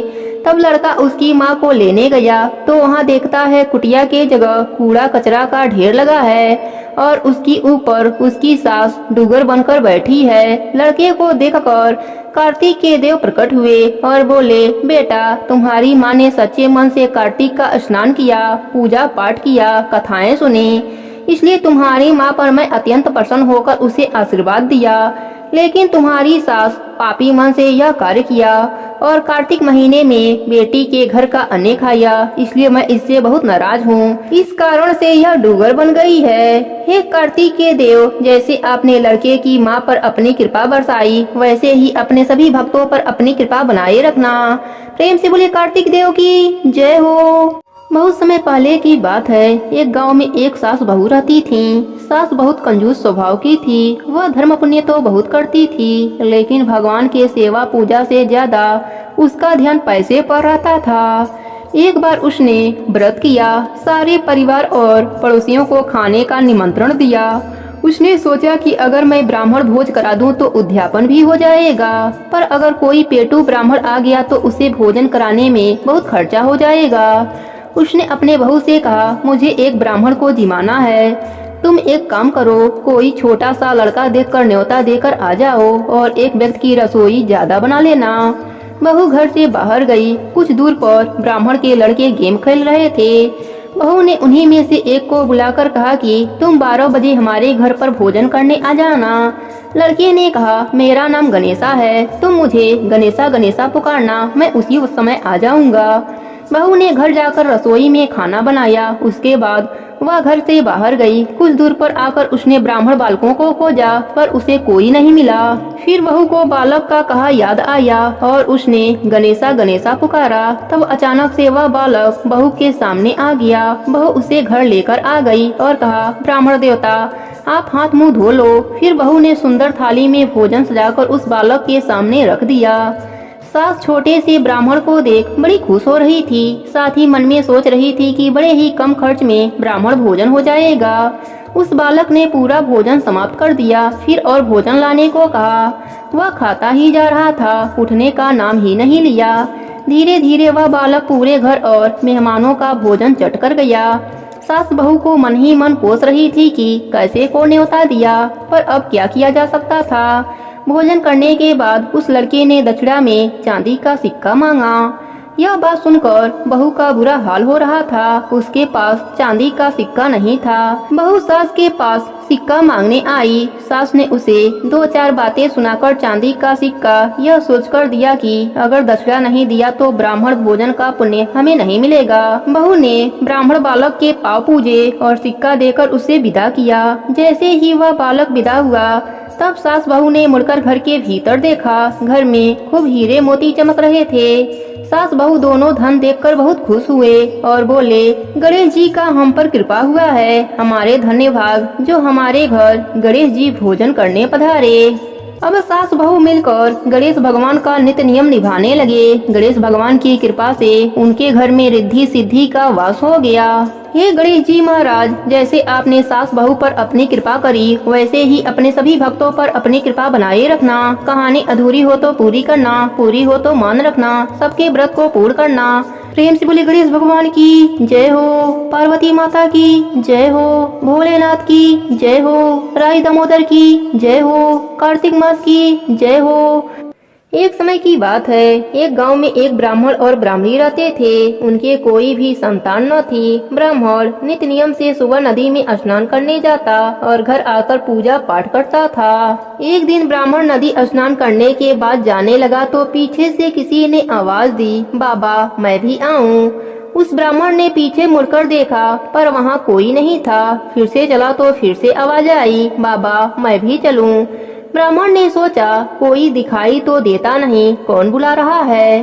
फिर ब्राह्मण ने कहा, भूत प्रेत हो तो मत आना, कोई देव हो तो आना। इतने में एक छोटी सी कन्या आई और बोली, बाबा मैं भी आपके घर आऊंगी। ब्राह्मण ने अंगुली पकड़ाई और उसे घर लेकर आ गया। घर आने पर उसकी स्त्री बोली, यह कन्या किसकी है? वह कन्या बोली, माँ मैं तेरी हूँ।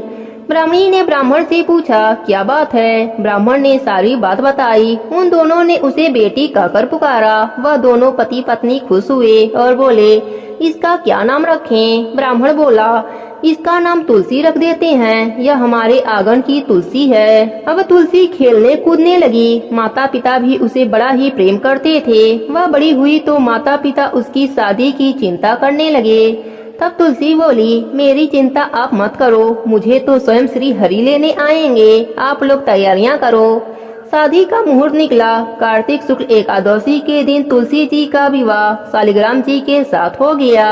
जब तुलसी जाने लगी, उसके माता पिता रोने लगे, बेटी हम तुम्हें कहाँ लेने आएंगे? तब तुलसी ने कहा, माता पिता आप मेरी चिंता मत करना, मेरा ससुराल द्वारिका धाम है। आप जब याद करोगे तो मैं आ जाऊंगी। आप अपने आंगन में तुलसी लगाना, उससे मन को शांति मिलेगी। आंगन की तुलसी को आप सदा ही हरा रखना, उसकी पूजा अर्चना करते रहना। इतना कहकर तुलसी विदा हो गई। ब्राह्मण ब्राह्मणी अपने आंगन की तुलसी की पूजा अर्चना करने लगे। कुछ दिनों के बाद ब्राह्मण ब्राह्मणी की मृत्यु हो गई। उन्हें लेने बैकुंठ लोक का विमान आया और वह दोनों ब्राह्मण और ब्राह्मणी बैकुंठ धाम को चले गए। हे तुलसी माता, जैसे आपने ब्राह्मण और ब्राह्मणी पर अपनी कृपा करी, वैसे ही अपने सभी भक्तों पर अपनी कृपा बनाए रखना। कहानी अधूरी हो तो पूरी करना, पूरी हो तो मान रखना। प्रेम से बोली तुलसी माता की जय हो, विष्णु भगवान की जय हो। एक राजा था, एक रानी थी। उनके पास सिपाही, घोड़े, दास दासियां, धन दौलत सब कुछ था, सिर्फ उन्हें संतान नहीं थी। इसी कारण राजा रानी बहुत ही दुखी रहते थे। संतान प्राप्ति के लिए उन्होंने कई तरह का दान धर्म, धार्मिक अनुष्ठान, जप मंत्र, व्रत पूजा पाठ किए, लेकिन कोई फायदा नहीं हुआ। अब राजा रानी दोनों ही बुढ़ापे की ओर बढ़ते गए। बुढ़ापा देखकर दोनों गहन सोच में पड़ गए। अब हमारे इतने बड़े राज्य का क्या होगा? कौन बनेगा इस राज्य का वारिस? कौन लेगा प्रजा की जिम्मेदारी? राजा रानी दिन रात इसी चिंता में घुलने लगे। उन्हें खाने पीने की भी सुधि नहीं रहती। एक सुबह होता क्या है कि राजा के दरबार में एक साधु आता है तो दासी रानी को इत्तिला करती है। तब वह दासी से कहती है, यह मेरा अंतिम दान धर्म है, इसके बाद मैं अपने हाथों से कोई दान धर्म नहीं करूंगी।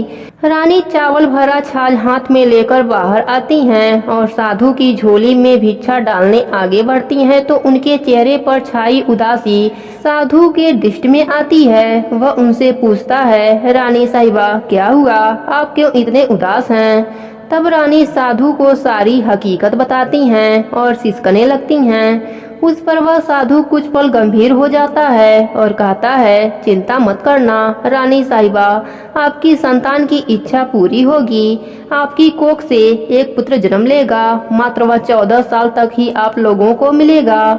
उसके आगे वह मृतलोक में नहीं रह पाएगा। इससे बढ़कर आपको कुछ देना मेरे लिए संभव नहीं है। अपनी बात पूरी करते उसने अपनी झोली में हाथ डाला, थोड़ी सी भभूत निकालकर रानी को दिया और कहा, आप और महाराज दोनों इसे बांटकर ग्रहण करना, आपको जल्दी ही पुत्र की प्राप्ति होगी। इतना कहकर साधु अपनी राह चला गया। उसके जाने के बाद रानी सोचने लगी, 14 साल तो 14 साल ही सही, उतने समय के लिए हमें पुत्र तो मिलेगा, यही काफी है। उतने साल तक मैं उसे जी जान से बड़ा करूंगी, उसे ढेर सारा दुलार करूंगी, अपनी संतान की मुराद पूरी करूंगी। उस रात अपना सारा राजकाज खत्म करके राजा जब रानी के महल में गए तो रानी ने क्या किया कि राजा को सारी बात बताई और साधु की दी भभूत राजा को दिखाकर बोली, साधु महाराज ने यह भभूत हम दोनों को ग्रहण करने को कहा है। राजा बोले, इतना दान धर्म किया, जब तब किया,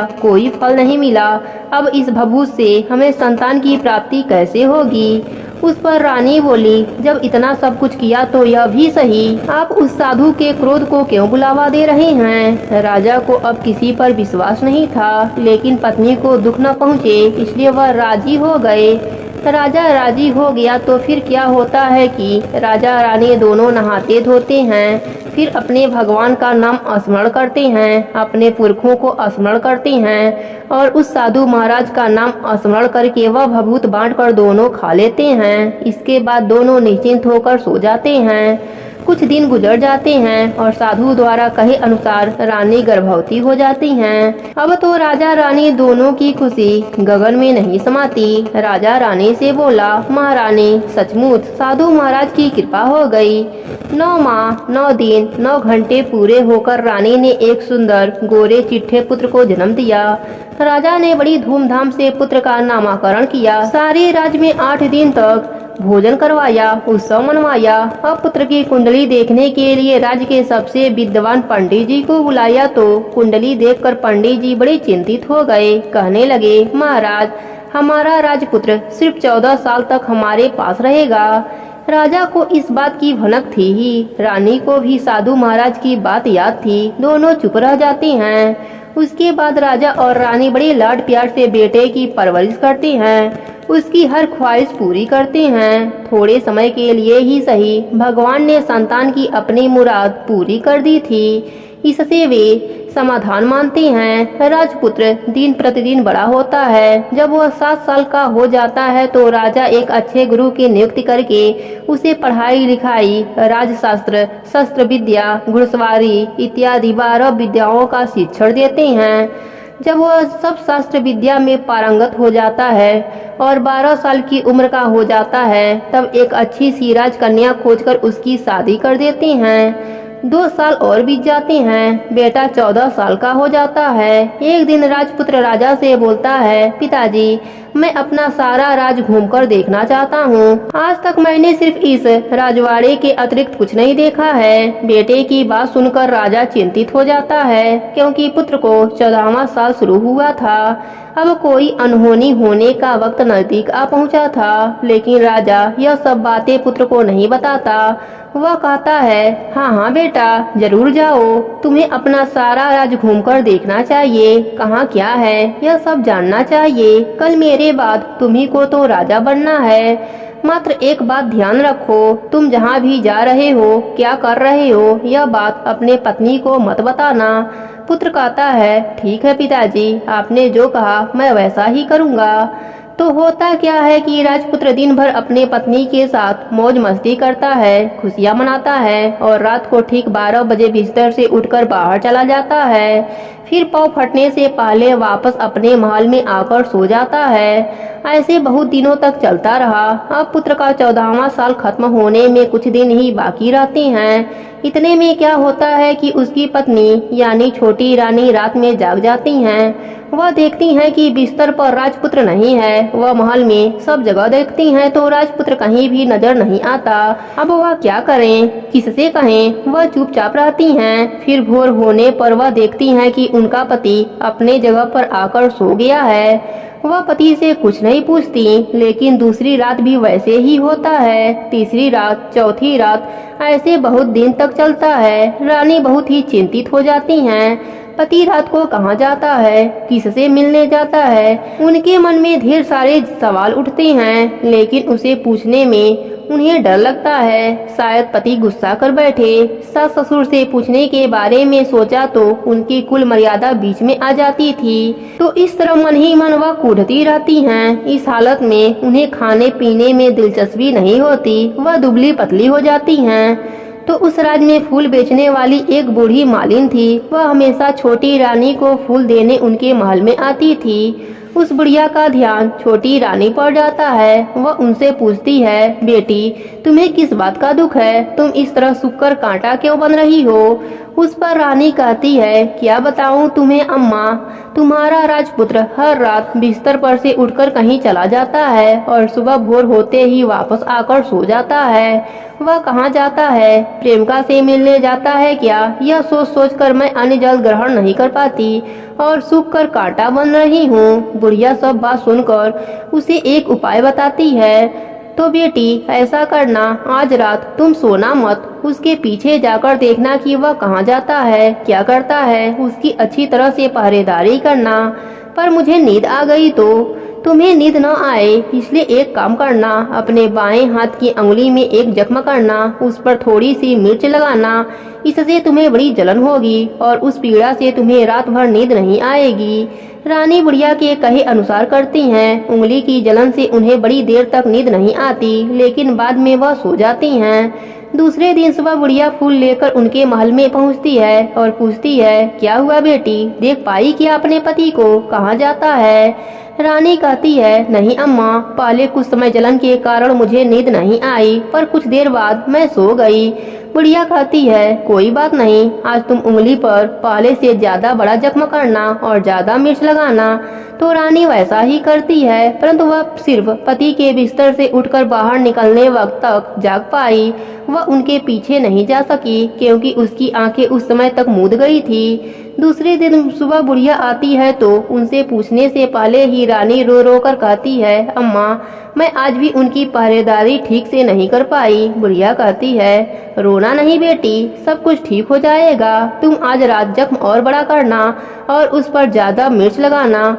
और एक काम करना बेटी, जब वह जाने के लिए निकलता है तो उसका रास्ता रोक लेना।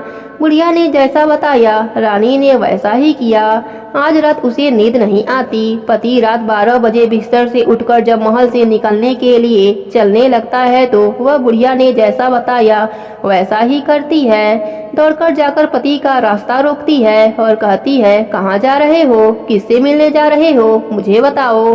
राजपुत्र उसे समझाने की बहुत कोशिश करता है, देखो अगर मैंने तुम्हें बताया तो मैं तुम्हें दोबारा नहीं मिल पाऊंगा। कोई बात नहीं, नहीं मिल पाओ, लेकिन आप रात के समय कहाँ जाते हो यह मुझे बताओ। राजपुत्र निरुपाय हो जाता है। पत्नी की जिद के आगे उसकी एक नहीं चलती।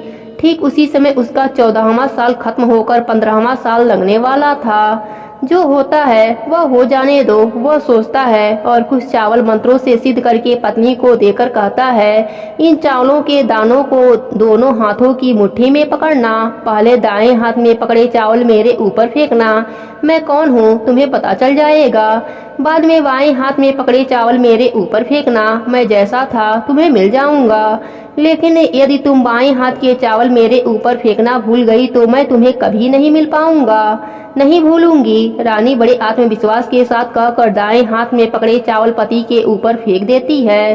तो राजपुत्र एकदम एक विशाल घोड़ा बन जाता है, एकदम उद्यमा, सफेद, गर्दन पर लंबी बाल। देखते देखते वह तेजी से दौड़ने लगता है। रानी उस घोड़े को देखकर भौचक्की होकर देखने लगती है और पति ने बाएं हाथ के चावल फेंकने की जो बात कही थी वह भूल जाती है। उसकी आंखों के सामने घोड़ा महल से बाहर निकलकर चला जाता है। घोड़ा जो महल से बाहर जाता है तो वापस नहीं आता। अब रानी को बड़ा पश्चाताप होता है। वह स्वयं को कोसने लगती हैं, लेकिन अब उसका कोई फायदा नहीं होने वाला था। राजपुत्र अब वापस नहीं आने वाला था। सुबह होते ही महाराजा महारानी को सब बात पता चलती है। उन्हें बहुत दुख होता है। वे बिस्तर पकड़ लेते हैं और राह देखते हैं कि एक दिन उनका बेटा वापस आए।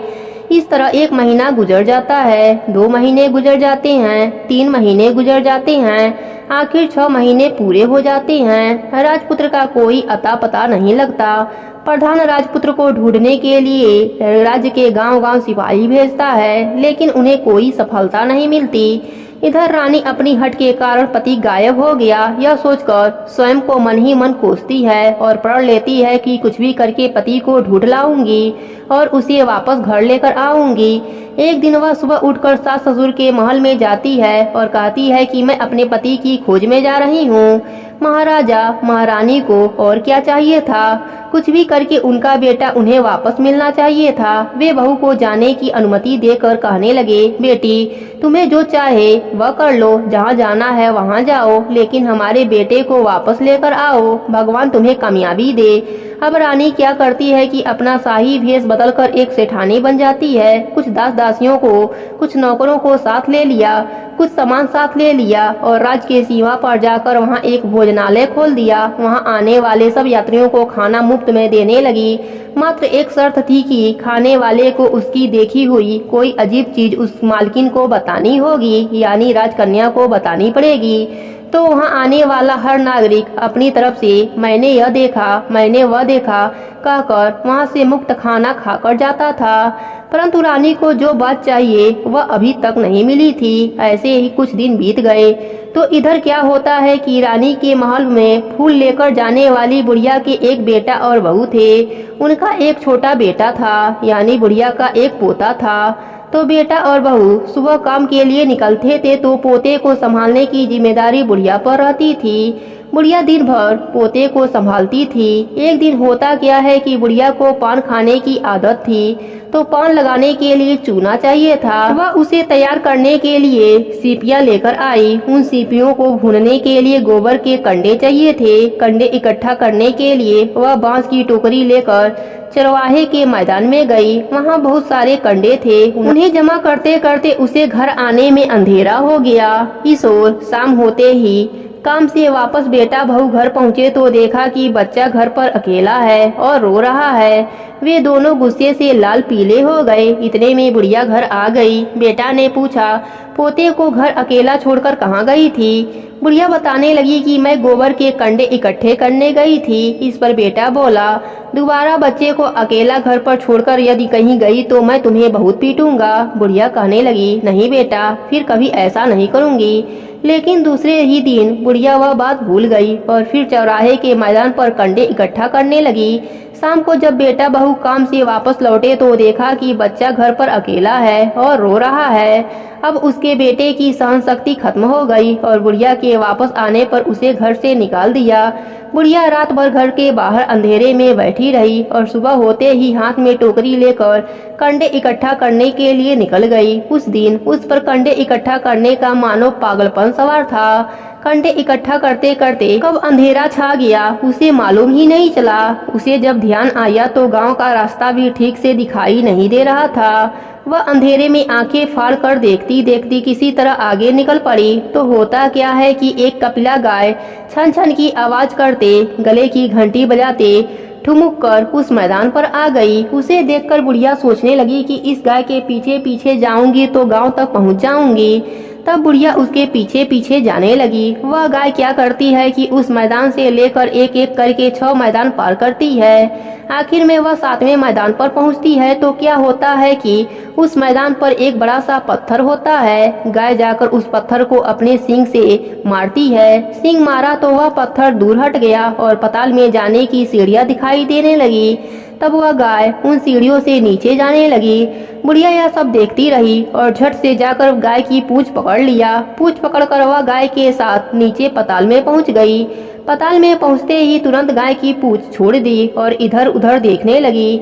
वहीं से बुढ़िया ने देखा कि पाताल में सब जगह जगमगाहट है, दिया दीप जल रहे हैं और तेज रोशनी गाय के ऊपर पड़ रही है और वह अद्भुत घटनाएं घटने लगी। गाय के नीचे जाते ही उसके गले में अपने आप साकल आकर पड़ गया और छम छम करके कोई दुधारी में गाय का दूध दुहने लगा, लेकिन जो भी कोई वह कर रहा था वह मात्र दिखाई नहीं दे रहा था। बुढ़िया बहुत घबरा गई, कहाँ आकर फंस गई वह सोचने लगी और यहाँ वहाँ छिपने के लिए जगह ढूंढने लगी, लेकिन उसे कहीं भी जगह नहीं मिली। हर जगह उजाला ही उजाला था। तो वह एक कोने में खड़ी रह गई और जो कुछ सामने हो रहा था उसे चुपचाप देखने लगी। कुछ पल के बाद वहाँ झट से एक उद्यमा सफेद घोड़ा आया। वहाँ 2 कुंडे थे, उनमें से एक कुंडे में उस घोड़े ने छलांग लगाई और ऊपर आ गया।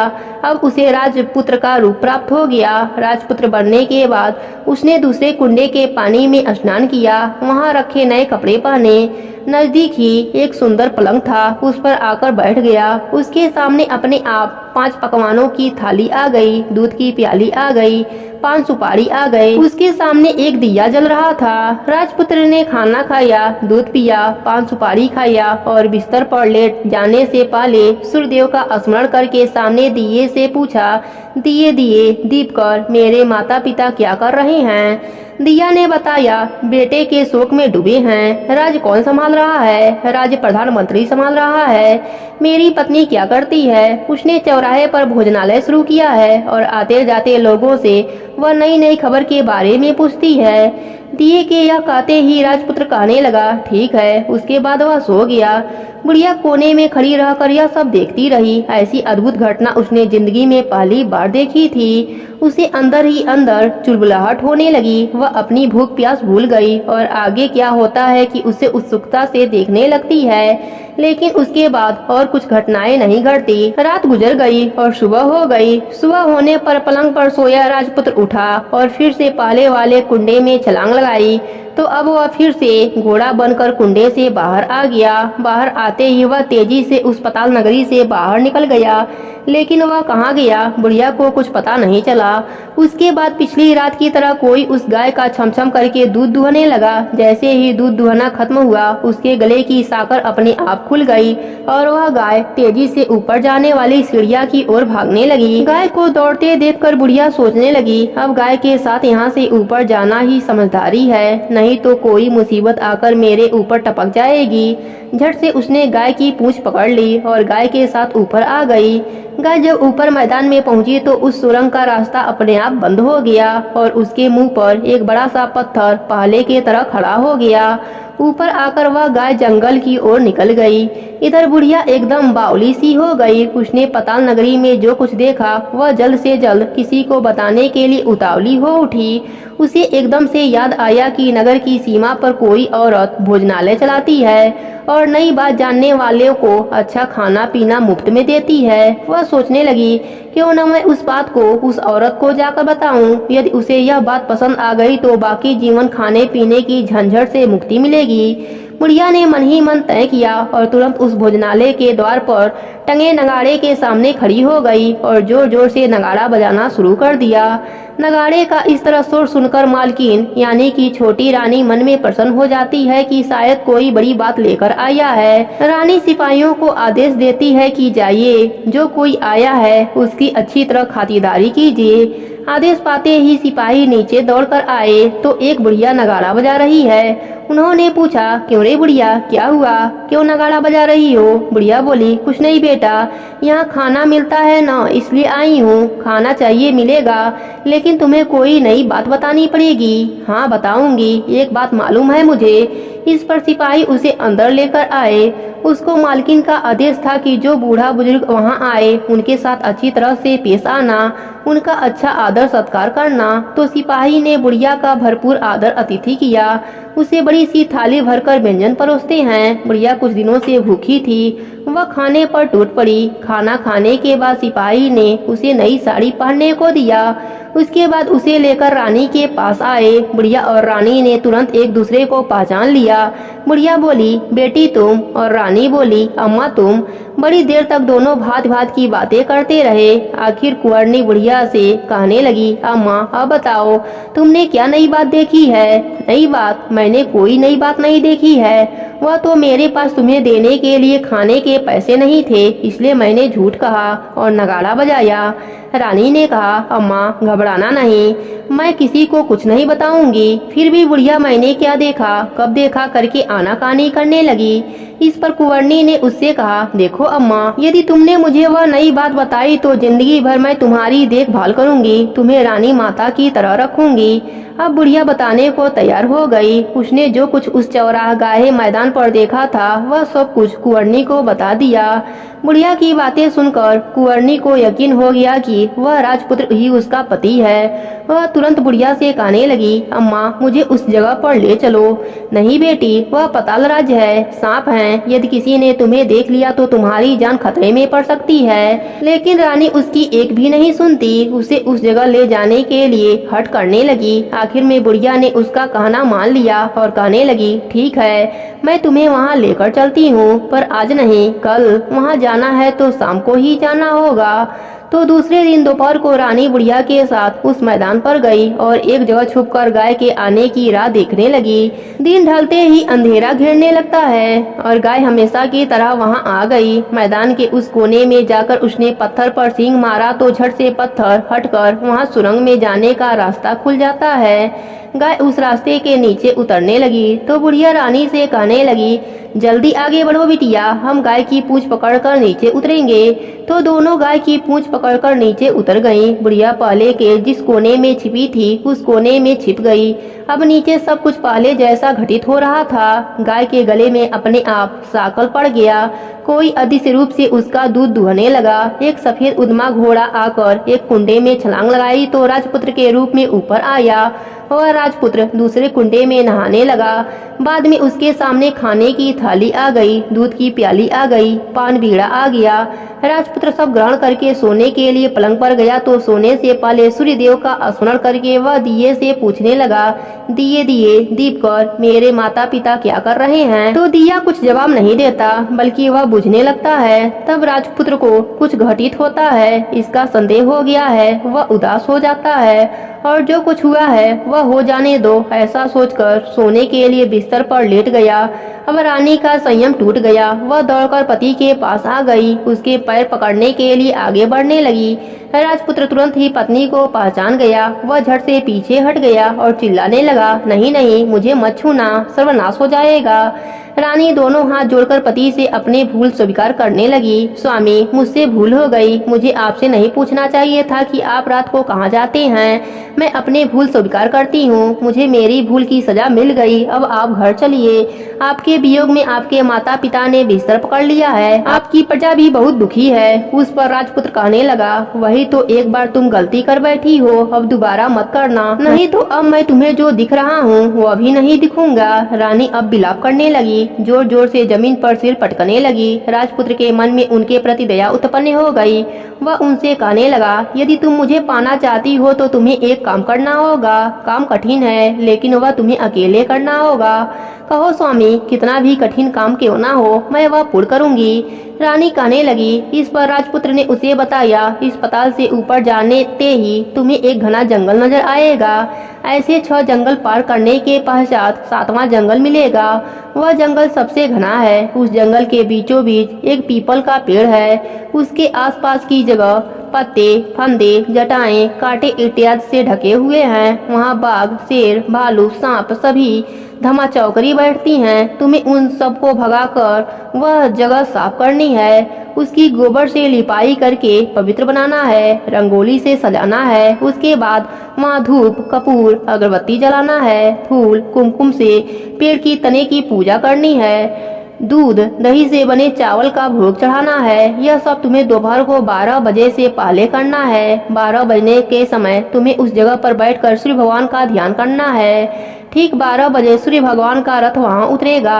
सूर्य भगवान वह सब देखकर बहुत खुश हो जाएंगे और कहेंगे, जिस किसी ने यह सब किया है उसे मैं मनचाहा फल दूंगा। तो तुम सामने जाकर उनके रथ का दाहिना घोड़ा मांग लेना, मैं तुम्हें मिल जाऊंगा।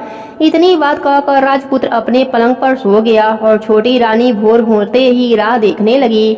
भोर होते ही वह बुढ़िया के साथ गाय की पूंछ पकड़कर ऊपर आ गई। ऊपर आने के बाद वह बुढ़िया से कहने लगी, अम्मा अब मैं अकेले ही आगे जाऊंगी, तुम भोजनालय वापस जाओ। वह जंगल में जाकर राजपुत्र की बताई जगह ढूंढने लगी और स्वयं आरी से वहां की जगह साफ कर दी।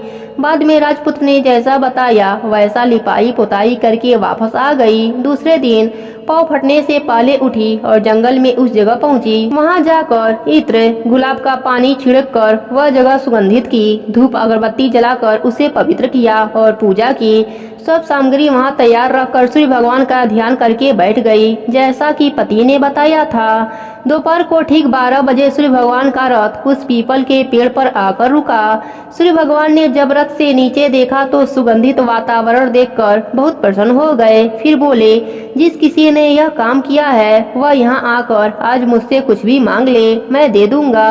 रानी ने जब यह शब्द सुना तो बिना समय गवाए दौड़कर उनके सामने आ गईं और उनको साष्टांग नमस्कार करके बोली, प्रभु वह मैं ही हूँ, मैंने ही यह जगह साफ की है। अच्छा तो जो तुम्हें चाहिए वह मांग लो। प्रभु मुझे आपके रथ का दाहिना घोड़ा चाहिए। सूर्य भगवान बोले, नहीं नहीं, मैं तुम्हें और कुछ भी दे सकता हूँ, लेकिन यह घोड़ा नहीं दे सकता।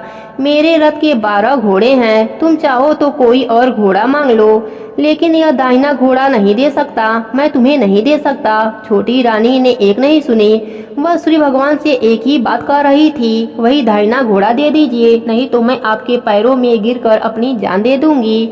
अब सूर्य भगवान धर्म संकट में पड़ गए। उन्होंने वचन दे दिया था, अब अपने वचनों से पलट नहीं सकते थे। ठीक है, दे दिया तुम्हें घोड़ा। सूर्य भगवान ने कहा, फिर एक बात और कही, देखो मैंने तुम्हें घोड़ा तो दे दिया है, लेकिन वह तुम्हें यहाँ नहीं मिलेगा, तुम्हें उसे पाताल लोक में जाकर लेना होगा। रानी बोली, पाताल में ही क्या भगवान, मैं उन्हें पाने के लिए कहीं भी जा सकती हूँ। रानी के वचन को सुनकर श्री भगवान अपने मार्ग को चले गए और इधर रानी जंगल से अपने भोजनालय में आ गई। फिर वह बुढ़िया को लेकर उस मैदान पर आ गई। जल्दी ही शाम हो गई। शाम होते ही गाय वहां आ गई और उसने सींग मारकर सुरंग का पत्थर हटाया तथा नीचे उतरने लगी। रानी और बुढ़िया जल्दी जल्दी उसकी पूंछ पकड़कर नीचे उतर गईं। नीचे पाताल में सब घटनाएं पहले की तरह घटने लगी। घोड़े का एक कुंड में नहाकर राजपुत्र बन जाना, नहा धोकर पलंग पर जाकर बैठना, तो उसे खाने की थाली, दूध की प्याली आना, पान की बीड़ा आना। लेकिन आज एक बात नहीं घटी। आज 2-2 थाली, 2-2 दूध की प्याली, 2-2 पान बीड़े उसके सामने आ गए। वह कुछ नहीं बोला। अपने हिस्से की थाली खाकर, दूध पीकर और पान बीड़ा चबाकर वह सोने चला गया और हमेशा की तरह दिए से पूछने लगा, दिए दिए दीपकर, मेरे माता पिता क्या कर रहे हैं? दिए ने बताया, वे दोनों तुम्हारे शोक में मरने की स्थिति में पहुंच गए हैं। ऐसा झट से उसकी आंखों से आंसू टपकने लगे। फिर वह पूछने लगा, दिए दिए दीपकर, मेरी राज्य कौन चला रहा है? तुम्हारा राज्य प्रधान चला रहा है और वह सब कुछ हड़प चुका है। वह प्रजा पर बहुत अत्याचार कर रहा है। यह सुनकर राजपुत्र को बहुत गुस्सा आया। वह गुस्से से अपनी मुट्ठी भींचने लगा। वह पूछने लगा, दिए दिए मेरी पत्नी क्या कर रही है? अब दिया कुछ नहीं बोला, चुप रह गया। अब रानी का संयम जवाब दे गया। वह दौड़कर पति के गले लग गई। अब मैं तुम्हें मिल गया। राजपुत्र कहने लगा, सच कहते हो? अब आप फिर से घोड़ा तो नहीं बनोगे? नहीं, दोबारा घोड़ा नहीं बनूंगा मैं। तुमने जो इतने सारे कष्ट उठाए मुझे पाने के लिए, इसलिए सूर्यदेव ने मुझे सदा के लिए घोड़े के जन्म से मुक्त कर दिया है। राजपुत्र ने बड़े प्यार से कहा और उसे गले से लगा लिया, उसके आंसू पोंछे। कुछ देर पश्चात भोर हो गई तो गाय की श्रृंखला टूटकर वह ऊपर भूलोक में जाने लगी। रानी, राजपुत्र और बुढ़िया उसकी पूंछ पकड़कर ऊपर आ गए। ऊपर आने पर वे सीधे भोजनालय में पहुंचे। वहां का सब सामान लोगों में बांट दिया और उसको ताला लगाकर अपने राज्य में लौट गए। राजपुत्र को वापस आया देखकर, उसके तेवर देखकर प्रधान घबरा गया। राजपुत्र ने उसे बंदी बनाकर कैद खाने में डाल दिया और राज की बागडोर अपने हाथ में ले ली। उसके बाद वह अपने माता पिता को मिलने के लिए उनके महल में गया। तब राजपुत्र क्या देखता है कि उसके माता पिता उसके शोक में अस्थि पंजर बने हुए हैं। पुत्र को वापस आया देखकर मरणासन राजा रानी की आंखों से टप टप आंसू बहने लगे। इन दोनों ने पुत्र को गले से लगा लिया, उसे प्यार से सहलाया। इतना होने के बाद उनकी सेहत में एकदम से सुधार आने लगा। वे अब बिस्तर से उठकर बैठ गए, पुत्र को आशीष देने लगे। राजपुत्र के आने की खबर तुरंत राजभर में फैल गई। प्रजा खुशी से फूली नहीं समाई। प्रजाजन राजमहल के सामने इकट्ठे हो गए। राजपुत्र ने भी उन्हें दर्शन दिए और आज से उन्हें कोई दुख नहीं पहुंचेगा, ऐसा वचन दिया। अब राजा अपने पुत्र का राज्याभिषेक करके उसे सिंहासन पर बैठाता है और बहू को महारानी का दर्जा देता है और स्वयं अपनी पत्नी के साथ ईश्वर स्मरण करते हुए खुशी से दिन बिताता है। महाराजा बना राजपुत्र अच्छी तरह से राज चलाने लगा और पत्नी के साथ सुख शांति से जीवन बिताने लगा। उस बुढ़िया को रानी ने अपने पास ही रख लिया और उसकी अच्छी तरह से देखभाल करने लगी। बुढ़िया और उसके बुढ़ापे के दिन खुशी से गुजरने लगे। प्रेम से बोले श्री भगवान की जय हो। बहुत पुरानी बात है। एक नगर में एक ब्राह्मण और ब्राह्मणी रहते थे। दोनों ने घर के मंदिर में गणेश जी, लक्ष्मी जी को बैठा रखा था। ब्राह्मण नित्य प्रति उनकी सेवा किया करता, पूजा पाठ करता। ब्राह्मणी भी भोजन बनाती, भोग लगाती। उनके यहाँ बस एक ही कमी थी कि दोनों आपस में छोटी छोटी बातों को लेकर लड़ते झगड़ते रहते थे। ब्राह्मणी भोजन बनाती तो ब्राह्मण को कहती भोग लगा दे, ब्राह्मण कहता तू लगा दे, मैंने पूजा कर दी है। सुलाने का समय होता, आरती का समय होता तो वह कहता तू कर दे, वह कहती तू कर दे, परंतु नोक झोंक के साथ दोनों कर लेते थे। कार्तिक का महीना आया। दिवाली के दिन ब्राह्मणी ने भोजन बनाया और ब्राह्मण को कहा भोग लगा दे। इस बात से दोनों में नोक झोंक शुरू हो गई। गणेश जी लक्ष्मी जी से बोले यह दोनों तो लड़ते बहुत हैं, हम किसी और के घर जाकर आसन ग्रहण करते हैं। दोनों चल पड़े। कुछ दूरी पर एक घर में पहुँचे तो देखा देवरानी और जेठानी आपस में लड़ रही हैं। घर का आंगन गंदा पड़ा है, जूठे बर्तन इधर उधर बिखरे पड़े हैं, भोजन पानी की कोई व्यवस्था नहीं है। लक्ष्मी जी बोली यहाँ तो मैं बिल्कुल भी नहीं रह सकती। दूसरे घर गए, बहू अपने सास से लड़ रही है, चौका बर्तन सब वैसा ही पड़ा है, भोजन पानी का कहीं कोई नामो निशान नहीं है। तीसरे घर गए, वहाँ भी लड़ाई। ऐसे ही जहाँ जाते कुछ ना कुछ उन्हें मिलता। लक्ष्मी जी बोली गणेश जी घूमते घूमते काफी समय बीत गया, कहीं भोजन पानी नहीं मिला, चलो ब्राह्मणी के घर वापस चलते हैं। दोनों चल पड़े। घर के बाहर पहुँचे। अंदर से पकवानों की खुशबू आ रही थी। द्वार खटखटाया। अंदर से ब्राह्मणी बोली मैं नहीं खोलती द्वार, पहले तो आप लोग चले गए, अब आप लोग क्यों आए हो? वे बोले ब्राह्मणी अब हम नहीं जाएंगे। ब्राह्मणी बहुत होशियार थी, बोली मैं नहीं मानती, आप दोबारा नहीं जाएंगे, आप मुझे वचन दीजिए तब मैं दरवाजा खोलूंगी। लक्ष्मी जी बोली मांग, क्या मांगती है? ब्राह्मणी ने कहा अन्न दीजिए, धन दीजिए, लक्ष्मी दीजिए, दूध कड़ावन दीजिए, पूत पालन दीजिए, सोने का आहार दीजिए, कुल आई बहू दीजिए, हाथी घोड़ा दीजिए, लाव लश्कर दीजिए, 12 बरस की मेरी काया हो जाए और 16 बरस की मेरे ब्राह्मण की काया हो जाए, ऐसा वचन दीजिए। लक्ष्मी जी बोली जा ब्राह्मणी, तुझे यह सब प्राप्त होगा। ब्राह्मणी ने द्वार खोला। गणेश जी लक्ष्मी जी ने भीतर प्रवेश किया और ब्राह्मणी से कहा तुमने मुझे ठग लिया, पर जा तुझे सब मिलेगा, पर एक बात याद रखना कि आज के दिन यानी कि दीपावली की रात को अपने आंगन में पूजन कर चौमुखी दिया पूरी रात जलाना। मैं तेरे 7 पीढ़ियों तक विराजमान रहूंगी। और यह कहकर गणेश जी लक्ष्मी जी ब्राह्मण के घर में विराजमान हो गए। गणेश जी लक्ष्मी जी की कृपा से ब्राह्मणी के घर में नवनित्य 12 सिद्धियां हो गईं, यानी कि ब्राह्मणी का घर सुख समृद्धि के भंडार से भर गया। हे गणेश जी, हे लक्ष्मी जी, जैसी कृपा आपने ब्राह्मणी और ब्राह्मण पर करी वैसे ही सब पर करना। इस कथा को सुनने वाले कहने वाले सबके घरों का भंडार भरे रखना। प्रेम से बोलिए लक्ष्मी माता की जय हो, गणेश भगवान की जय हो।